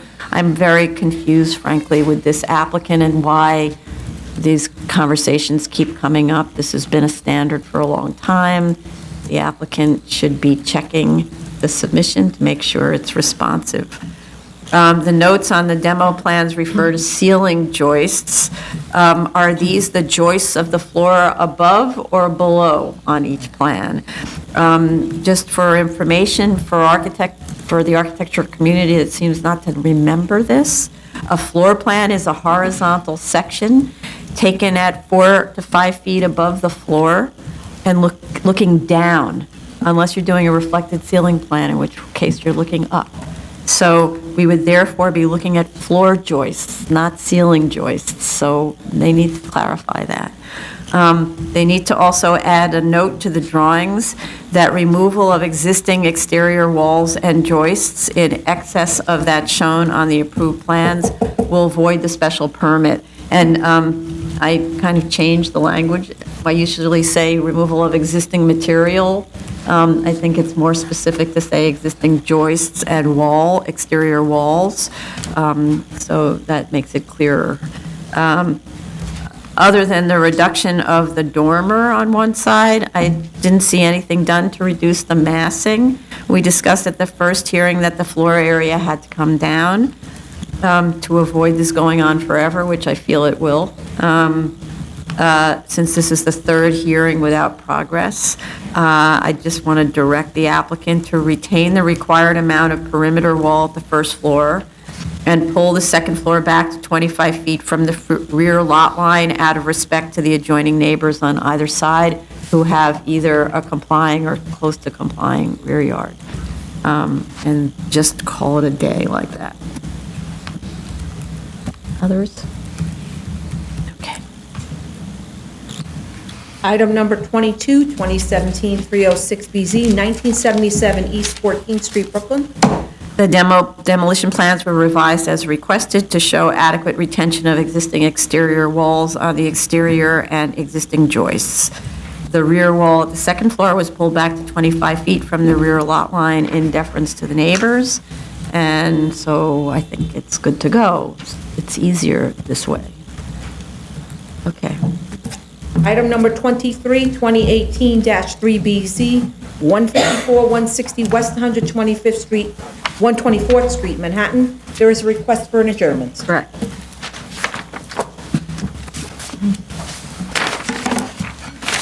Sorry, mixed up. New cases. Item number 1, 2016-4128BZ, 511 Canal Street, Manhattan. This is a legalization of a physical culture establishment. Correct, which opened in March of 2016. And one of the reasons it's been here so long is the struggle that we've had with the fire alarm system installation. Fire department has been very agreeable during all of this, all of these years, actually, to try to work with DOB. And we've come to kind of another level where fire department now has a new unit that actually goes in and inspects these sites. So rather than trying to get Department of Buildings to approve fire alarms, which we thought we had succeeded in doing, and then that seemed to have not succeeded.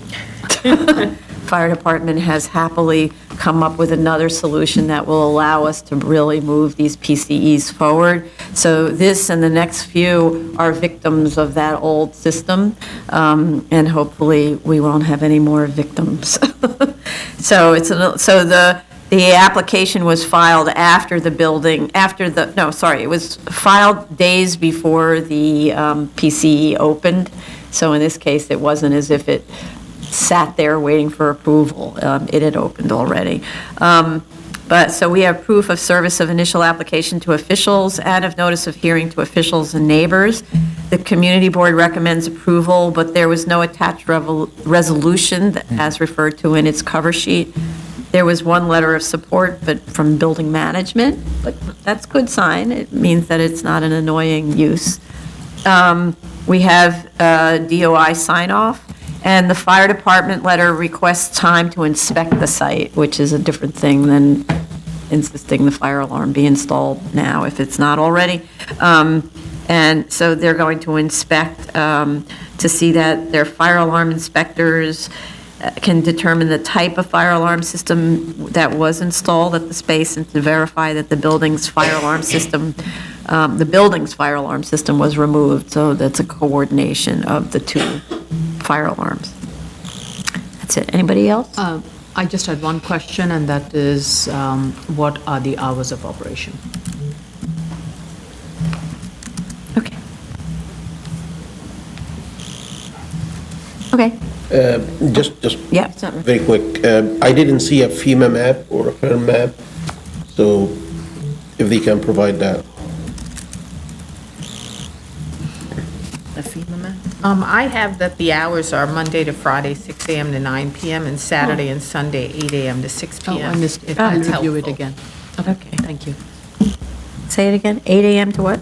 Oh, I'm sorry. It is Monday to Friday, 6 a.m. to 9 p.m., Saturday and Sunday, 8 a.m. to 6 p.m.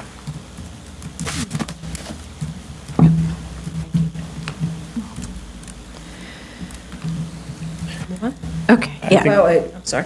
I think they could have given a bit more information about how Dog Pound Fitness operates as a gym. I'm not sure. From looking on the internet, it seems like it's personal, private training the whole Yeah. time. And if that's the case, that does make that probably would explain why there isn't many, why the building management supports it. It's not a gym that people mass go in and out of. It's generally one-on-one training. Right. So you'd like to know whether it's one-on-one versus classes? Right. Okay.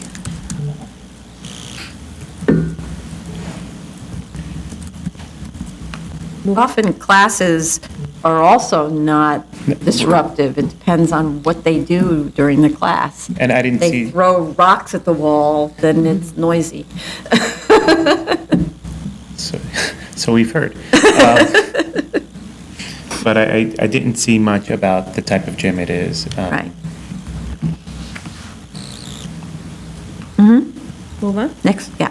Item number 2, 2016-4236BZ, 158 Wayne Street, also known as 16 Hudson Street, Manhattan. This is also a legalization. Right. Submitted similar time, same issues. I actually don't know when it opened. We do have proof of service of initial application to officials and of notice of hearing to officials and neighbors. Community Board recommends approval. And we have sign-offs from the Landmarks Commission, DOI, and Fire Department. I'd like them to verify the total amount of area being devoted to the PCE. The statement of facts was super unclear about this. It was all over the place, and I never really figured out what's the total. The plans actually have an error in the total lot area. It says it's a 15,000 square foot lot, which it actually cannot be. It's closer to 1,600 square feet or something like that, as opposed to thousands. And the drawings, just to note that the drawings do show sound insulation at the walls and ceiling. Anybody else? No? Okay. Just a note, the fire department is not recommending a fire alarm or anything, so you're fine with all of that, right? Right, this is always, we defer to fire department, what they think is necessary, and the use and the location and the size of the space just seems like it should drive it. Okay, good. Okay. Just want to clarify that for the applicant. Item number 3, 2016-4238BZ, 388 Broadway, Manhattan. This is also a legalization of a PCE. Correct, which, Was postponed from the October hearing. right. We have proof of service of initial application to officials and of notice of hearing to neighbors. Community Board recommends approval. I'm actually a little confused about how this application is being processed. The same exact space received a PCE special permit in 2003 under calendar number 214-03BZ, which was a spa, which according to the applicant's submission, is the same spa, which opened in 2003. So why is this being treated as a new application? Because by our rules, when a special permit that has a statutory term expires for more than 2 years, it's required to come back as a new special permit. Oh, okay. Okay.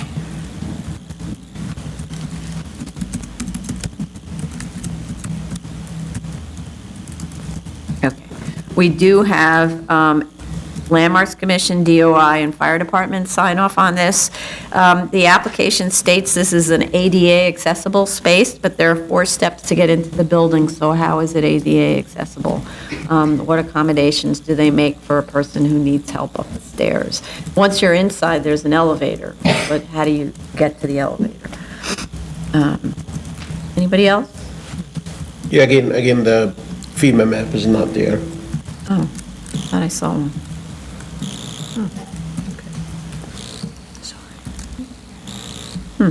You sure there were, some of these applications had a lot of folders. So if you looked at the last folder, you only found whatever you found in the last folder. Then you had to look at the next one, and the next one, and the next one. So, and sometimes it was in the first one. So it's an unfortunate, I usually do that when I see that something's not provided, I keep like looking into Looking, all yeah. folders. But you I didn't didn't find- see it. However, I can check again and Yeah. see.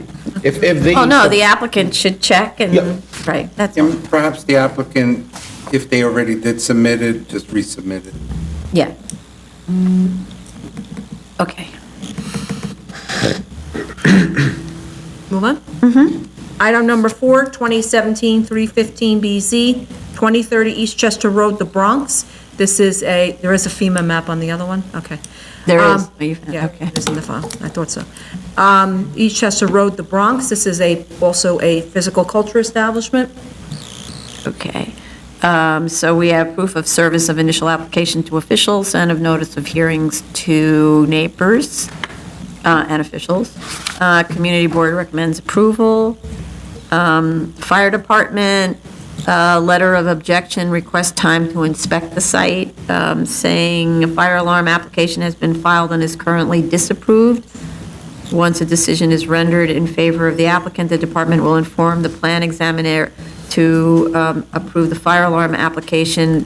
They want to provide an operational readiness of the sprinkler system report. And we have DOI. We have DOI. Anybody else? I just had a couple of comments, and it's more of corrections. In the proposed plan, the zoning analysis chart needs to be revised to show the revised use and the floor area and FAR. Actually, the proposed number should be 8,165 square feet and 2.4 FAR. The information is shown, I think, as a community facility. I'm not sure, but it's not correctly stated. And based on the Google map, it seems there were banners and signage on this facility, on this site, which is not shown in the sign analysis, so those need to be corrected. Or the banners. I think the banners and the signage are in excess and should be removed. Okay. Anybody else? Okay. So the fire department asked for an adjournment, but Yes. we are fine with going through with the hearing. Yeah, no, when they say adjournment, it means give us time to go do this. Okay, I just wanna So be in clear other for the words, we applicant, can't they were decide this concerned, tomorrow, right? We want to give them time to do their inspection. Okay. Or their report. Okay. Item number 5, 2018-132BZ, 100 Church Street, Manhattan. This is also a physical culture establishment. Right, and okay, we have proof of service of initial application to officials and of notice of hearing to officials and neighbors. We have fire department sign off, and we have DOI sign off for what's called 100 Church Tenant LLC. But it also names specific people as operators. That's unusual. Usually we have whatever the brand of the PCE is going to be. So I'd like them to clarify that. Also, to clarify the nature of the occupancy in the building, which seemed to have been almost intentionally avoided by the statement of facts. It was quite strange. It just says to prevent disturbance to the neighbors, and we don't know who the neighbors are or what they are. My understanding from the statement of facts and from online research is that the 7th floor will become a private club called Nexus, which will include access to the members-only PCE. It's a little confusing to me even how that works, because if it's like the university club, do they need a PCE? We had a similar case. This was on a project on Park Avenue where it was a private club and it had its own PCE, and all we did was we just approved that PCE. No, that was different. That was a private club that had a PCE, and then they wanted to make it open to the rest of the tenants in the building, at which point it became a public club. Right, that's the criteria. If it Right. becomes open to the public, if it's only an accessory to, let's say, someone using it in the building or an amenity for the tenants of the building, it doesn't require Right. us. If it's open to the public and have membership, then I believe. You're smiling. law department is right under them. The law department, funny, okay. Okay, so whatever it is, it needs to be right, but I'm not, so this, according to the plans, which are also rather minimal, and I don't think adequate, there's this hatched area that's not described at all. There's something that's described in the statement of facts that they might have a spa, which doesn't show up in this PCE, so is that hatched area a spa? Like, when you say a private members club, when you talk about the university club, which is what they're comparing it to, or Soho House, which is what I would compare it to, then it's lots of restaurants, it's lots of gathering places and places to stay and all of that kind, like essentially hotels for members. This does have lounge space and event space and It does, dining. but it's small, relative to the size of that space, it's minimal, so I'm not really sure how this one works. And the reason it would be, for instance, is it a glorified fancy gym? Because let's say Equinox has as a business model, making the gym have more and more things to do. They have spas, they have places to eat, all that. So is this sort of a glorified gym, or is it a club that just is it a private club like the university club with just larger than normal workout area? So that's why I'm curious, is this properly before us as a PCE? Like, why does it need to be a PCE, et cetera? So they need to explain what that hatched area is, and the drawings need to be much more detailed. For instance, it's not showing compliance with egress. Fire department signs off because of the fire alarm and sprinkler system in a building, I think, that has fire alarms and sprinklers. But they don't show that they have a continuous route of egress. There are 162, there's an occupancy of 162 people, so it's a public assembly, and it needs to have 2 means of egress, and I only see one from the space itself.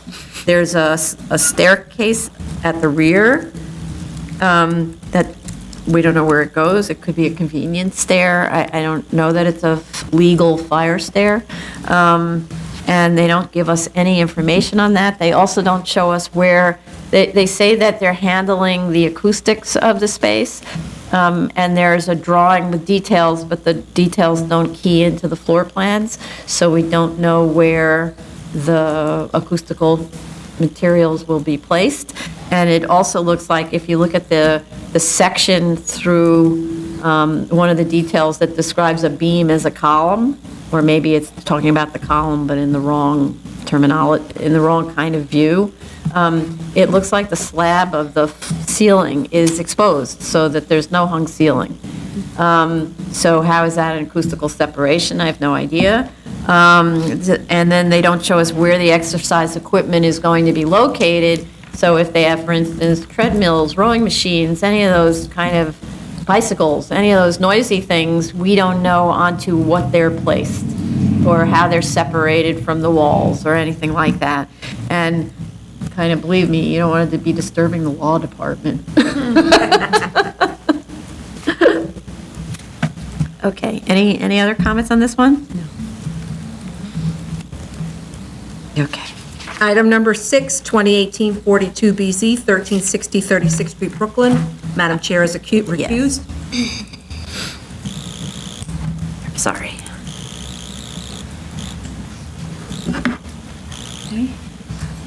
Before we like go on this, the address, is it 1360 Yeah, this or is, 1306? Because I put in the Google Maps and it's, In Google Maps, Yeah. it just doesn't take to the right location. right. I don't know why. Right. That Takes you to happens. Yeah. East Yeah. The address 36th is Street. correct, but Remember we it had that does, issue the when we went Google to the map site doesn't visit. seem to yeah, take you. it took me to like a residential Yeah. place. Yeah, it takes you to East 36th Okay, Street. so, We saw this in the site For visit, once, remember? Google map is wrong. But we No, went it to the site happens. visit, It not happens yet. in Queens too. I went to the so wrong we beat place. Google, that's good. We saw this at the site visit, remember? Yeah. Yes. So we have proof of service of initial application and have received proof of notice of hearing to officials and neighbors. This application is proposing a yeshiva for grades 1 through 9, and the argument being is it is to consolidate its dispersed schools in one area.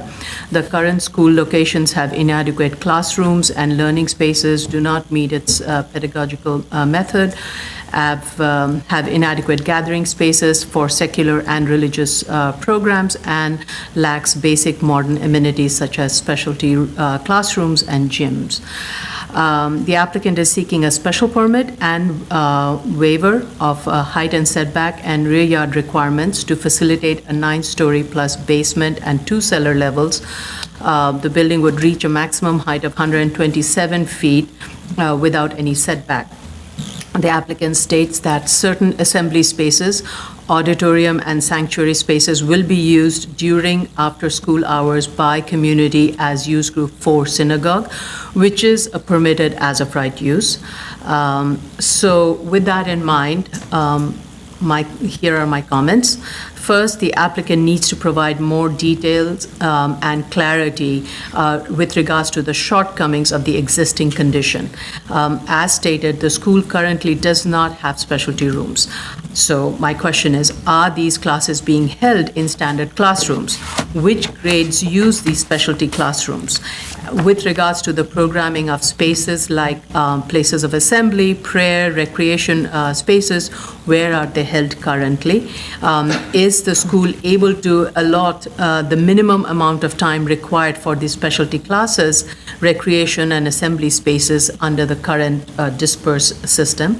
And how logistically difficult it is in operating the different locations, and how does it impact the education need of the students? The cornell deference is given to the school and place of worship. And I'm stating this is because the applicant needs to justify the direct association of the space need for the school with regards to the proposed assembly spaces. More specifically, we have reviewed these cases and often have realized that many of these auditorium spaces are going to be used as banquet. There was one yeshiva where the banquet use is a permitted use, and that auditorium would be used as a banquet. So, which is a permitted use, it's a C8 zone, and the cornell deference does not extend to that. And so it's not the use in question, it is the extent of the bulk variance that is being requested, which may be driven by the as-of-right banquet use on the site and the synagogue use on the site, and not to mention the required parking for the banquet facilities, and that would come about. So we need to be very mindful of that as we're reviewing this project. So more specifically, the design of the auditorium, the synagogues in the synagogue in the subcellar, cellar, basement, and on the first floor are laid out, it seems to me at least, more to accommodate the after-school uses that will serve the community than the school need. The layout of the floors seem to indicate that not only will the assembly spaces be used as use group 4 synagogue, but it can be used as banquet halls. So in such situations, we have asked the board have asked the applicants to indicate the banquet use where permitted as of right and revise the analysis accordingly. Since both use group 4 synagogue and banquets are permitted uses in C8, it is very likely that they will, and as the plan to me at least read, that they will, that it's a very high possibility that that use would be, can happen on this site, and we need to be very upfront about it. We will need to assess both the school and non-school uses, the associated programs, and analyze the impact of the overall program like traffic and operation. And the reason I say that is that the gym then can be located below grade. If it's not a banquet hall, then the gym can be relocated below grade, replacing one of the assembly spaces. And some of these space can then be multipurpose. Associate spaces such as courtrooms, restrooms, entrances can be consolidated and repurposed, and this would also allow for reduction of the waiver, especially the height and setback waiver, even though it is within the permitted FAR. So with that, I want to get into the programmatic aspect, and all of this relates to the programmatic need. The programmatic need, while a lot of information has been provided, they are not connecting us, and at least so far, I do not see how it is connecting the dots to make the argument that this facility needs separate auditorium, needs a separate sanctuary, needs a separate gym, needs a separate interior indoor play area, and one rooftop play area, and another unenclosed play area, in addition to lunchrooms on every floor. So there is a lot of gathering spaces, and there is some pedagogical argument that has been made, and we have seen that argument made, that every floor has to be for classrooms, so grades 1 and 2 are on one particular grade, 1 floor, 3 and 4 on another. That argument we have seen being made, and that seems to work, but with regards to why every classroom has to have its own separate lunchroom, that has not been established, and same goes for a lot of these public spaces. Every division of 2 grades, you mean, not every classroom. Sorry, every Yeah. divisions of 2 grades, thank you. Every divisions of 2 grades has its own lunchroom, and it's not clear why that is needed. So they need to provide a detailed breakdown of the projected breakdown of schedule for the school events by grade, the proposed community events after school for all the assembly spaces, sanctuary, multipurpose room, gym, indoor, outdoor play areas. They need to provide a schedule for the proposed specialty classrooms by grade. It's not clear whether these specialty classrooms are only used for grades 6th onwards, or is it used for everybody, and how much they would be utilized, because like I said, if we repurpose some of these common areas associated with the auditorium, these spaces could be relocated on other floors. Need to provide more analysis that justifies the need for separate sanctuary space, auditorium, internal recreation. I said that. And the document is inadequate in terms of justifying the simultaneous, frequent, and overlap of these spaces. For example, the assembly area can be used for, as the statement of fact says, the assembly area would be used for plays, musical, recital, parent-student orientation, PTA conferences. Now, they need to provide a schedule of typical events that would be held in the auditorium related to school. Currently, where are these plays and performances and education events and PT are held, and how many are held in a year? That also needs to be clear. Are they held during school hours? Are they held after school hours? According to the programmatic narrative, the sanctuary space would be used on a daily basis for morning and afternoon prayers by students from grades 5th, 6th, 7th, and 8th, so which adds up to 711 students combined. My question is, when would these prayers be held?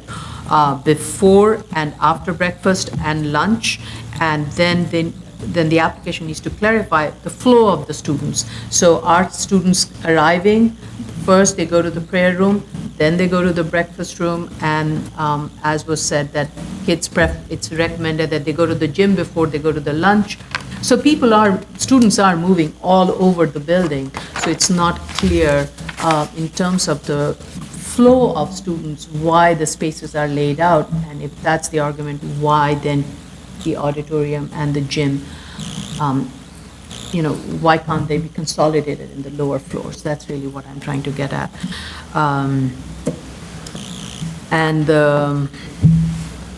Since the sanctuary and the auditorium are proposed to be used as a synagogue by the community during after-school hours, I want to know what are the hours of operation for public use, and is there any overlap of the school hours and the public use, and how the students and the after hours will be separated in terms of circulation. The EAS states that the sanctuary space would be used by the community in the evening, few times a week, and select weekends for prayer services and religious studies and other activities, typically for a synagogue. So this leads me to believe that it's not going to be used every day. It's only going to be used on certain times. So why then, why do we need then why then does the auditorium and the sanctuary space both need to be used as synagogue for after hours? Because the applicant states that both the auditorium and the sanctuary space would be used as use group 4. And we typically have been presented that the synagogues hold morning, afternoon, and evening prayer services, and in this case, it seems it only would happen occasionally on select weekends and few times on a week, and only evening prayers. So the morning and afternoon prayers have to be held somewhere. So this is not a typical synagogue. So what makes a synagogue different from the other synagogues, and how will it function? So that has not been cleared at all.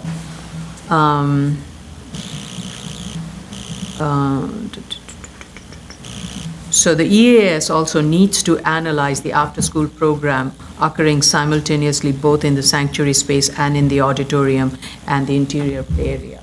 And it wasn't clear what happens in the interior play area, but I will not be surprised if the interior play area is also being used as an extension of the synagogue during after-school hours. So we need to build in a worst-case analysis and factor that in the EAS. So based on the plans provided, the sanctuary has the capacity of holding 748 students for prayer use, where tables and chairs will be provided. It will also be used for school functions such as school opening, lecture series, graduation, ceremonial celebrations, award ceremonies, holiday assemblies. That will reach a maximum projected capacity of 1,548 with bleachers used. Now, such assembly spaces typically we see are held in multipurpose room and auditorium, so it's not clear why the sanctuary space is being used for that and not the auditorium.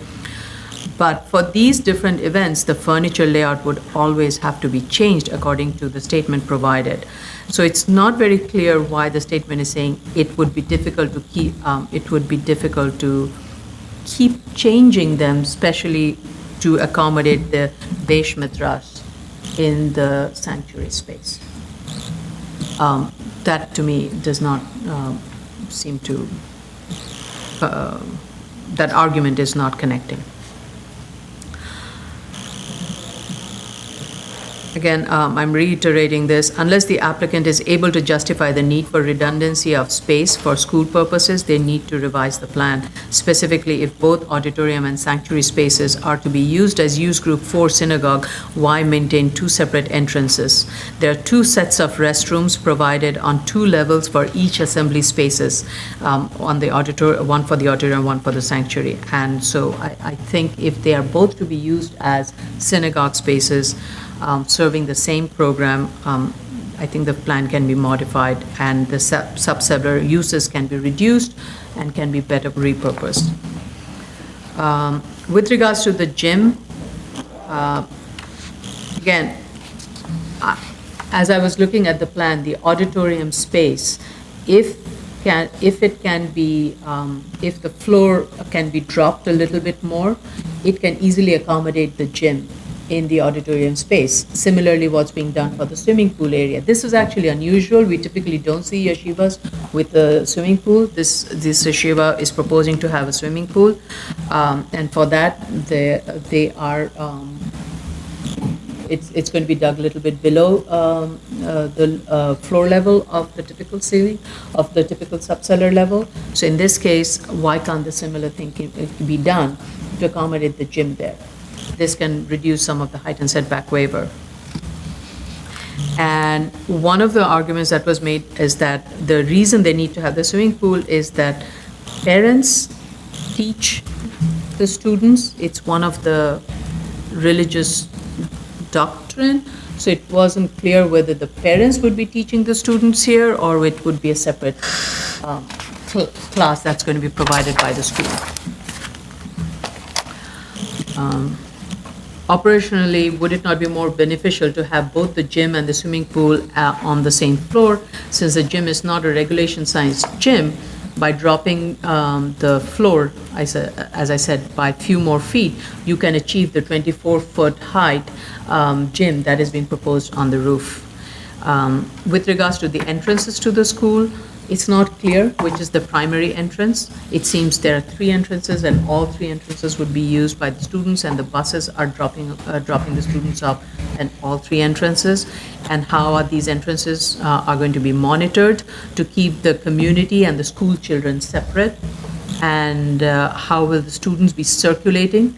And their circulation is kept separate from the public circulation area in the sanctuary and the auditorium.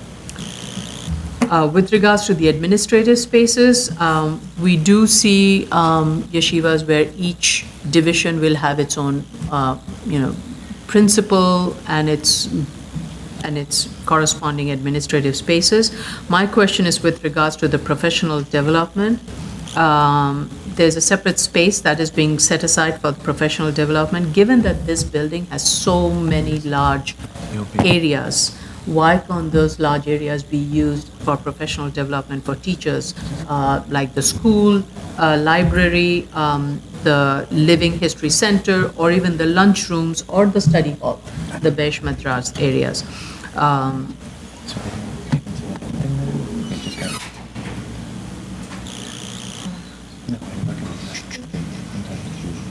Now, with regards to the transportation, as I said, it's not clear where the students will be dropped off and picked up.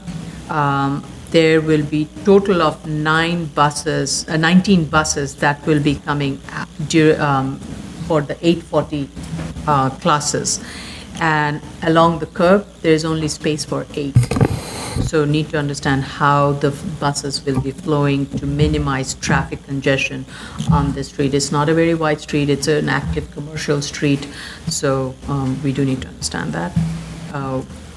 And where will the buses be parked? Between the school drop-off and pickup and after-school hours. We will need DOT to weigh in on the safety concept plan that's been provided. And specifically with the reduction of the travel lane to 12 feet on 37th Street, will that be adequate for the traffic circulation, again, since this is a commercial street? And I also want to make sure if the school buses at this site is associated with any other BSA cases where we have reviewed it and this site was identified as a bus parking area. We just need to be mindful of that. So based on the EAS statement, phase 2 would be required, but the statement also, according to the air quality analysis, there is no impact or noise impact. And the pedestrian safety plan has been proposed to address the crosswalks around the school. We will need DEP and DOT to sign off on that. So those are my initial comments. Most of it is all program driven and the documents need to combine all their arguments together. I had a question about the special permit findings, and it's the A finding, the site search. It's really supposed to be a search for a suitable site within a district where the school would be as of right. And 6 sites were actually examined, but only one of them is a district where a school could be located as of right. So I think they need to revise their site search to take into account as of right sites, or provide an explanation as to why they can't find any as of right sites. Another question I had about that was they had a spatial need that they identify for a site that could accommodate 215,000 square feet to accommodate the entire school program. However, it seems to me that the building is only going to be 167,000 square feet. So does that mean that they're anticipating in the future that they may have to add an additional almost 50,000 square feet to this site in terms of building extra floors? If they could address it, that would be great. Yeah, I have some comments regarding the floor heights. I looked at the floor plans and I see starting the third floor, they have kind of like classroom and office spaces. So, and I still see like about 13 to 14 and a half feet floor height. I'm not sure if this is kind of the norm here. Could it be reduced a little bit to help reducing the like the scope of the waiver?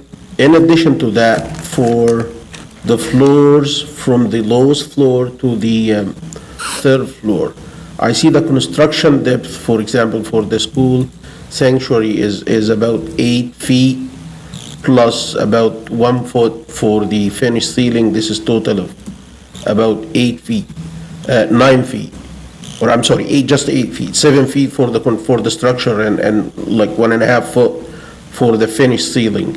I would like to know what kind of construction is this? Is this a concrete construction? And if it is, can like a system like pre-stressed elements be utilized so the depth of the construction of the structure itself could be reduced to, let's say, 5 feet, which could help, again, reducing the scope of the waiver? Okay. My concern was with student circulation, especially as it relates to the other uses, other adults. Now, I understand there's supposed to be parents helping alongside with students teaching. I just want to make sure that there's a safe division between the students and the other uses. And that includes how the doors are locked between and the general circulation of those students. I also didn't see much about evacuation of the building, like the means of exits for emergency purposes, where each floor is exiting from. As you stated, Commissioner Shonda stated, there are 3 entrances, but I'm not sure which ones are intended uses for emergency exits from which floor. And those are my primary concerns, along with most of the statements that you both made. Yeah, I think we have reviewed several, and I'm comparing this yeshiva to another yeshiva that we had reviewed, which was on a through-block site, and in addition, and it was a boys' school, where also every floor was dedicated to a division, right? Right. And there, our largest issue was that the building also had an executive office space above, which really was resulting in some additional waiver. And we had asked them to set the floor back so that, and this building they had already constructed in anticipation of getting the waiver. So we had asked them to remove the structure. We had gone on a site visit. Yeah. So in this case, while it's not the administrative spaces that's much in question, I think in terms of the number of classrooms and the principal office spaces, that all seems to work. But there's a lot of other common areas which programmatically doesn't seem to indicate that they are being used simultaneously. And if they are not being used simultaneously, why can't they be used simultaneously to reduce some of the floor plate and reduce some of the waiver? I'm somewhat sympathetic to the need for the rear yard waiver, because the rear yard waiver only applies to a portion of the through lot. because the rest of it is a corner lot, and because it results in an odd floor plate in the corner, and especially in the interior section, I'm somewhat sympathetic to it, but I'm not convinced with the height and setback waiver, especially with the gym and some of the specialty classrooms. Why can't those be consolidated more within the floor plates, especially if we consolidate some of the lunchrooms, if they are two divisions sharing one lunchroom? Can't one of the lunchroom then become the library space? And then that library space can bring in some of the classrooms on the interior area overlooking the courtyard and allow for the setbacks. So that's kind of where I'm driving. They have to, I agree with you. I would like to see is something that shows that they're making the best use of what Right. they're asking for. Right. And it doesn't seem, It's not the ideal, we're not looking for the ideal program. It's what is the minimum you need To for satisfy the your projected growth in 5 years' time for that space allocation. And if the answer to this concern is no, we need these like different spaces for different divisions, they are not gonna be used simultaneously. I would like to get some examples for other places that use the same like arrangement for spaces. So is this like the first time this being like utilized to have, for each division to have like a separate lunch? Or was this used somewhere else? And if the answer is yes, where? Right, and also, given what the programmatic they're saying is the students will first go to the prayer room, then they will go to the lunchroom for breakfast, they're already circulating very much up and down all the floors. So they will first go to the sanctuary space, which is in the basement, which is not at the street level. You have to go down. You first go to the sanctuary space, then from there, you go to your classroom, then you have your breakfast. There's a lot of movement that is already happening. Why can't those be all consolidated on the lower floor? You have all your movements happening on the lower floors, and then your classroom is above. So we have typically seen the lunchroom, auditorium, gyms, all in the lower floors. All that happens in the lower floors, and then the students go above and do their studies. So there is a lot of flowing of vertical movement that's happening, even though the idea is to contain each of these divisions on one floor. Okay. Any other comments? Okay, thank you. Veronica, could you get the chair, please?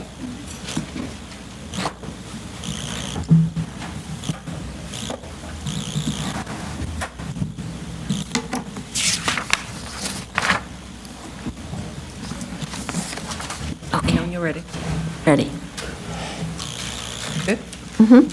Item number 7, 2018-52BZ, 159 Borum Street, Brooklyn. I'm calling the other one also, right? Yes.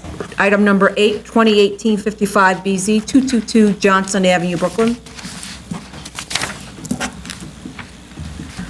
We have proof of service of initial application to officials and of notice of hearing to officials and neighbors. Community Board recommends conditional approval.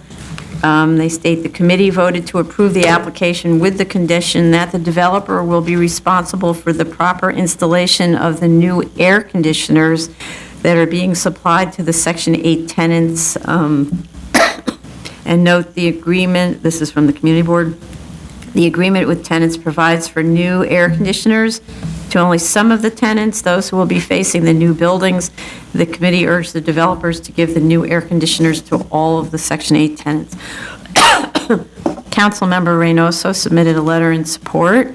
There are threshold questions. The first is that the subject is in a transit zone, which it is. It's in Brooklyn Community District 1, which is a transit zone.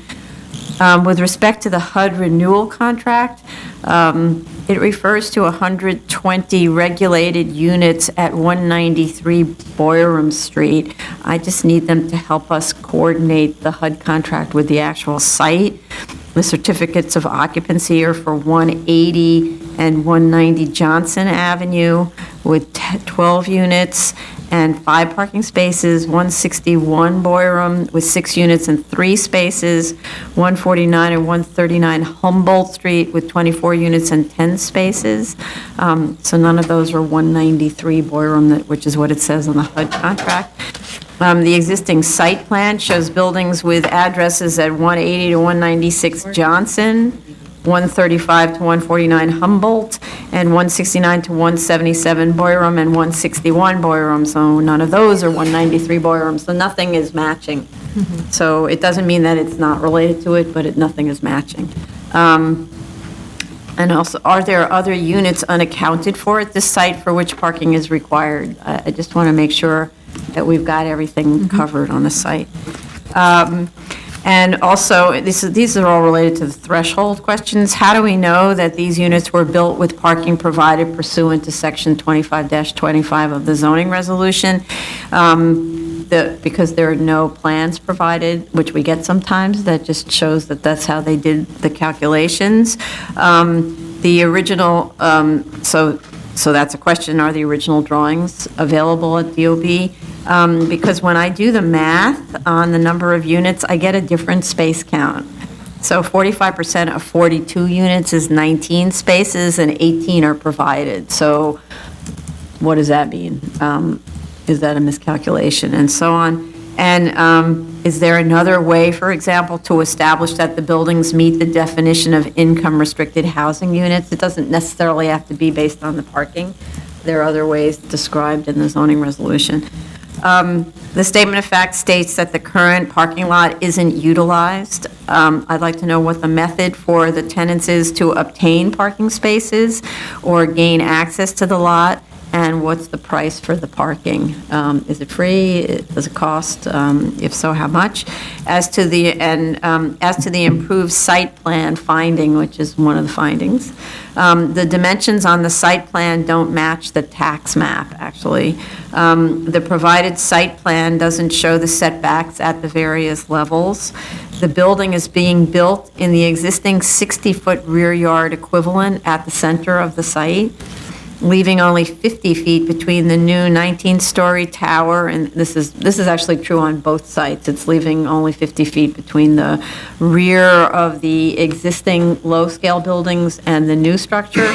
I think it's more important that we're talking about the distance to the 19-story building than it is to the 7-story building on the other site. So what it's doing is, and I'm not even sure this is allowed, it's shifting the rear yard equivalent from being in the center of the zoning lot, the 60-foot, to being a side lot, a half of a rear yard equivalent, because you only have one side lot line, which they're retaining at 30 feet. And so I'm not sure it's allowed because there are other, I think that the existing building is also, the existing building that's adjacent to this relies on a rear yard equivalent. So does the buildings department consider now, is it able to consider now that all the rear yard equivalent is on the side lot line, or that it's kind of mixing and matching? I just don't know how the buildings department will view that.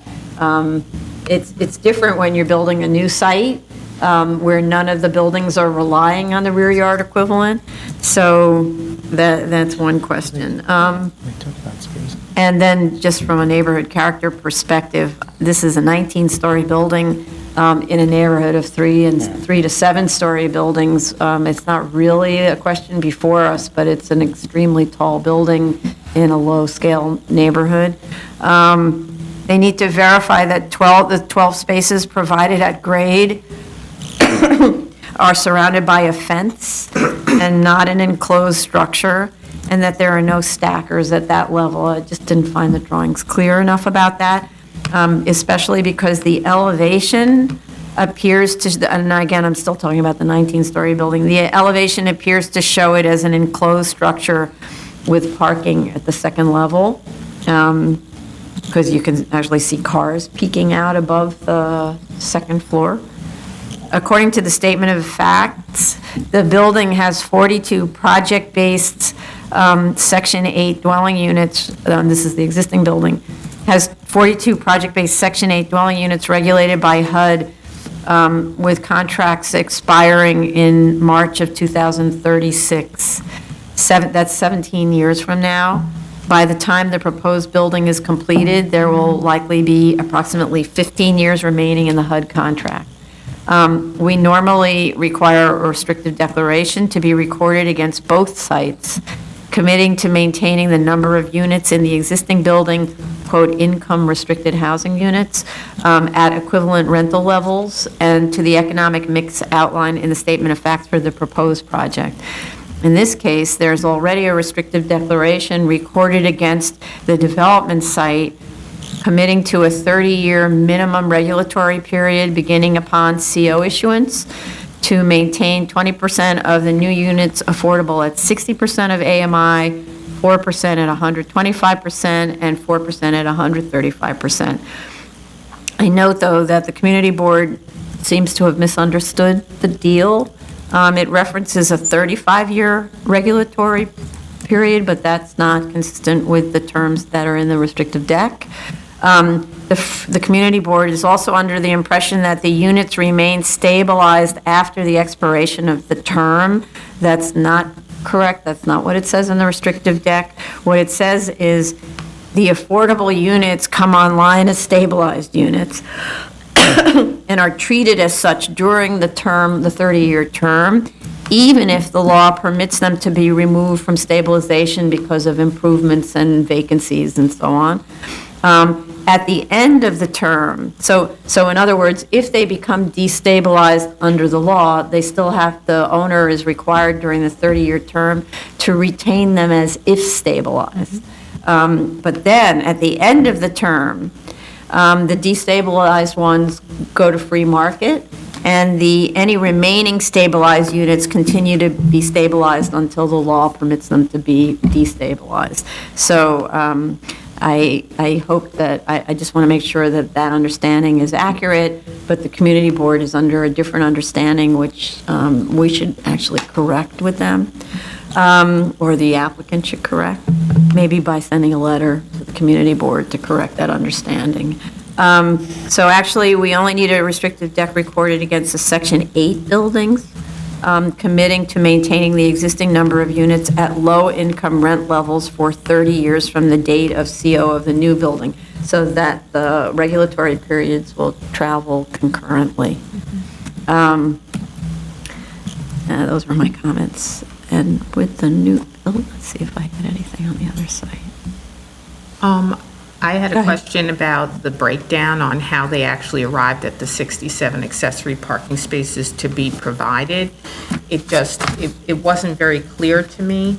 It said on one part that it was based on the new development and the minimum of 20% of apartments is 60% of AMI, and how many, but it doesn't really say how many at 60% or 130% of AMI.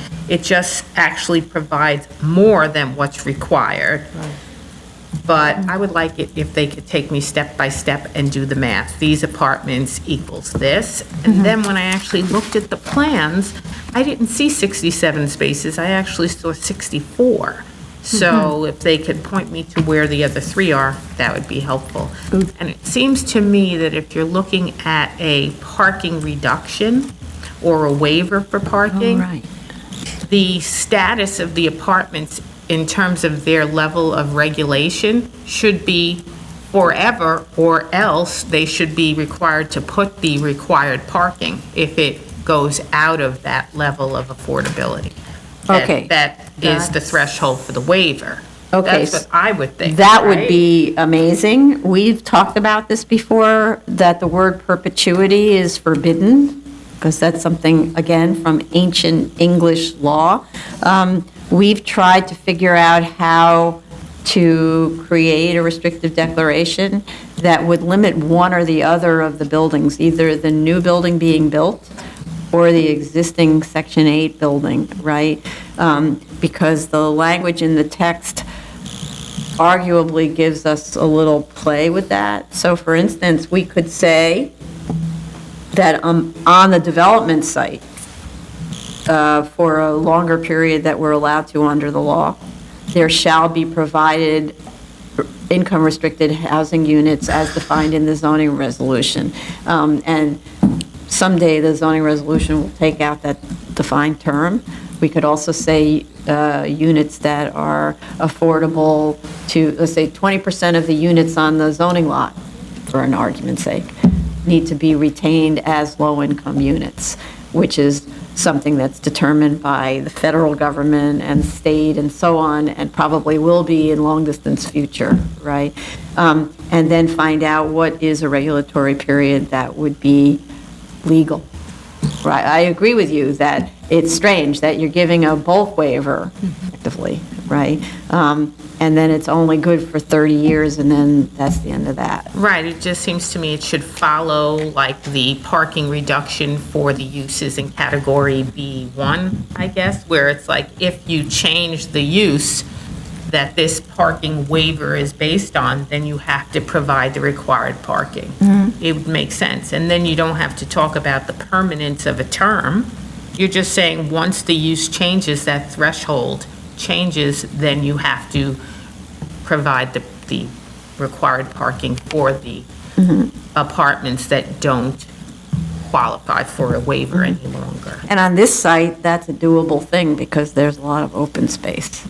You still do run into. Right, and any argument you would say that you can't provide the extra sets of stackers would go away if you are at market, because then you could afford the extra sets of stackers. True. Because the floor-to-ceiling height in that cellar accommodates enough stackers, and it doesn't seem to be changing so that you can't fill it with stackers.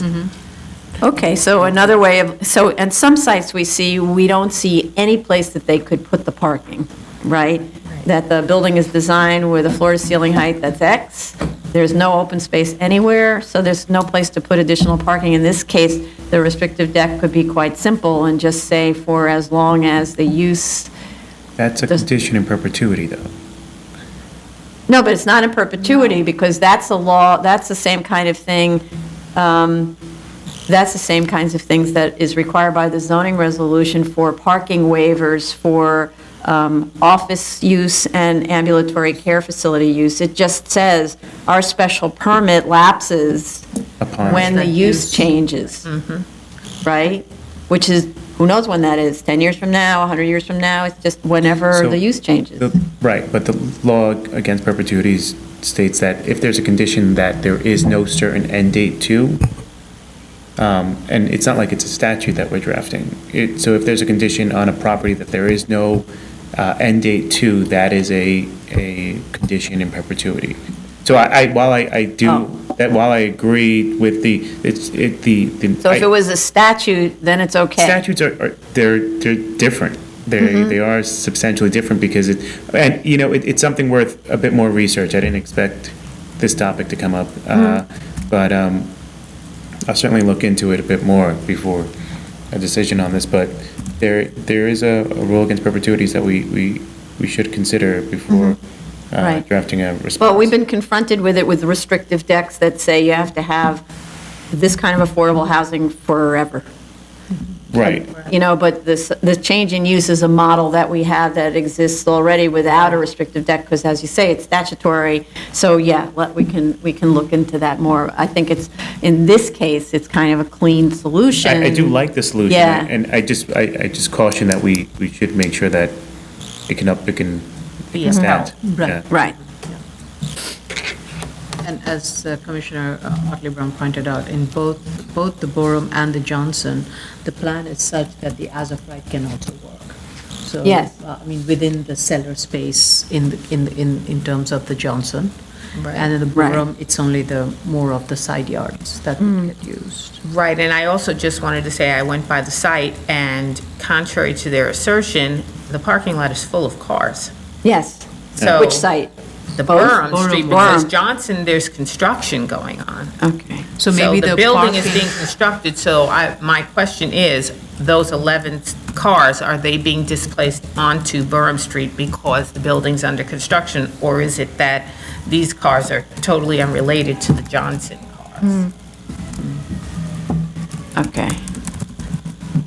All right, so, and then I had But if you look at Google Maps, you'll see that the parking lot doesn't, it was from some time back, you'll see that the parking lot isn't fully used. No, but Johnson has cars parked in it It does. under Google Maps. It does, but it seemed like there's still open spaces. Yeah. But Johnson has many more spaces than boiler rooms. It could be the construction, or it could just be that I just it's a wanted really to- heavily utilized area. So, and on the Johnson project, when they did their utilization study, there's a shortfall of 19 spaces.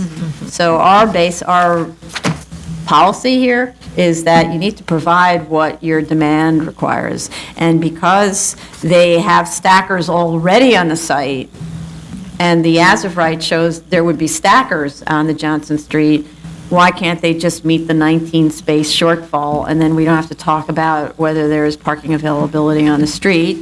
And my other question in terms of the parking analysis is with respect to the modal splits, they use the East New York rezoning, which shows a split of 31% auto, but then they sort of defer to the census tract reverse journey to work data for this analysis split, which lowers the modal split to like 11%. So I don't understand how that happened. Usually, I don't know whether the data for reverse journey to work is different than what was being used for the modal split on East New York. So I need them to explain that, because it might be that the demand is higher than 19 spaces. Even though we may see fewer, so this is total demand based on market rate, where people are more likely to have cars, versus the Section 8, right? Okay. Anybody else? Yeah, Section AA doesn't show the, how deep is the basement, so since we were talking about parking, and it's possible that parking come to play in the future in the basement, I would like them to provide us with a dimension for the basement depth. on Basement section- or the cell, basement depth? I'm Okay. sorry, the cellar. Yeah, Dimension the of cellar the depth. cellar depth. Yeah. Okay. It's not there. And in addition to that, I believe there is like a typo on the statement of facts, page 1. Second paragraph, it described the proposed building as 17-story residential building. Right, it's 19. While the second page, the proposed construction paragraph, it described it as 19. And the drawings show 19. Yeah. So Yeah. I believe the 17. There's a lot of places where it's referred to as a 17-story building. The community board thinks it's, I think, a 17-story building, but that's because it's presented to them that way, so, right. Okay. Ready? Anybody else? Is that it? Okay. Item number 9, 2018-99BZ, 275 Pleasant Avenue, Manhattan. Okay, we have proof of service of initial application to officials, and of notice of hearing to officials and neighbors. Community board recommends approval. This is a tiny, very narrow lot that was acquired by New York City in a tax foreclosure, separate from the property to which it was originally associated. I suppose one could ask, if we were being very strict on this, with respect to lots 25 and 125, where one was foreclosed and the other wasn't, is the hardship self-created when property taxes are only paid on one lot and not the other? For me, I'm kind of, when life is hard and you can't pay your property taxes, I don't know that you're looking at both sites at the same time. You're doing the best you can to make payments. I'm not sure. With respect to the history of ownership, the Sanborn maps are inconsistent with the statements on ownership in the statement of facts, as they show lots 125 and 25 combined as late as 2005, and we weren't provided with any later Sanborn maps. So Sanborn, is not picking up the changes in ownership. So I'm not sure why when they were submitted, the applicant didn't say, oh, by the way, here are the Sanborn maps, because you usually ask, but they didn't pick up the changes in ownership. So the building, I think, is tall compared to its neighbors on similarly narrow lots, but it's the same height as the much wider building that's 3 doors to the south. The building is 20 feet taller than the project that was developed on adjacent lot 12526. So proportionately, it seems too tall to me, and I'm wary of the balconies at the front that may impose too much on the street wall, as we see does happen in other parts of the city. So I understand that the building received permits, even though it shouldn't have, and then was stopped at the foundation level. The neighborhood character study didn't address the issues of height with any visuals, so I don't know how it's exactly justifying this height.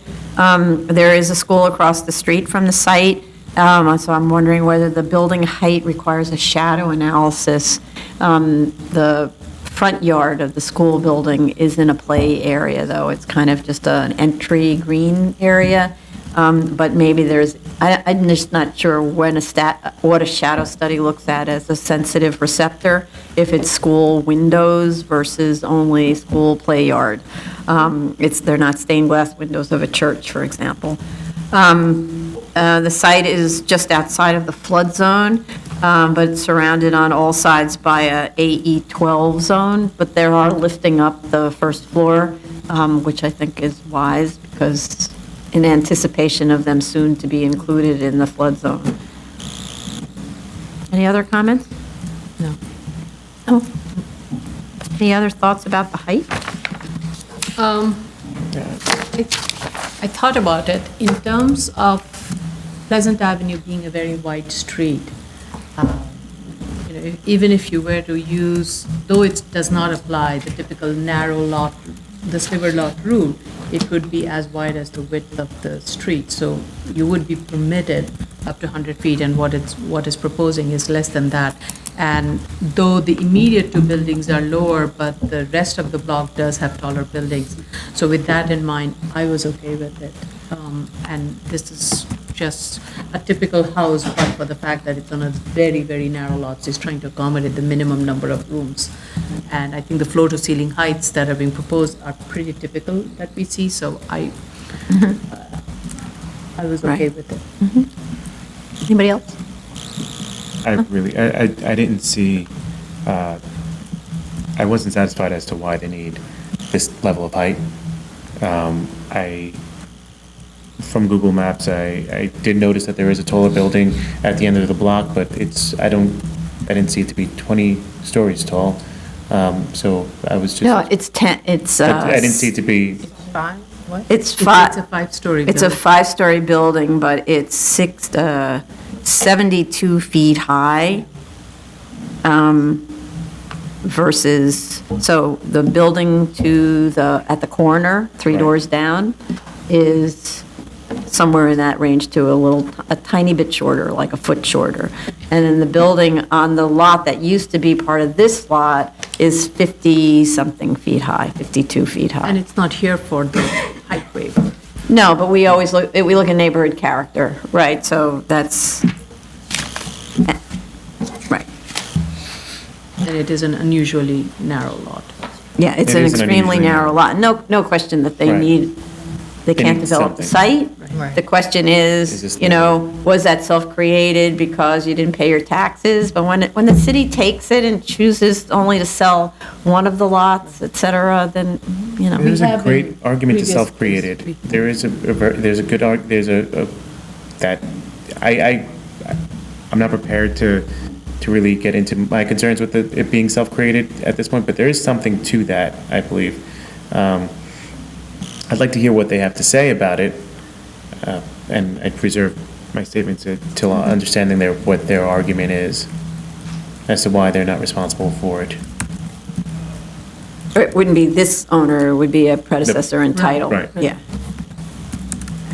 We've had other ones where the two properties traveled together consistently, and then the city sold off one, and that was the end of that, what are you supposed to do? But that's not actually what happened here. They traveled together, the city foreclosed, then it was purchased as two, then one of them was foreclosed. So the story changed a little. So it was foreclosed twice. I mean, life has been. And under different ownerships. Right, well, when it was foreclosed, the city took one of the sites, right? And then the other site was sold to the neighbor, the one that wasn't foreclosed was sold to the neighbor and developed under that UDAP program, right? And the city still had the ownership of this foreclosed one, and then that was sold. So they traveled, they had a different history at a certain point, but the history was because only one lot was foreclosed. And the city's program drove the ownership, so I'm Yeah, no, I am, just kind of, yeah, foreclosure for me is a state, it's a city intervention, or maybe even considered a state action in some way, but I don't know, because it's city taxes. Anyhow. Okay. They should talk about this. Yeah, it's obviously. just, Yeah. to give a more detailed, Okay, we done? Yep. This concludes the public review session for December 3rd, 2018.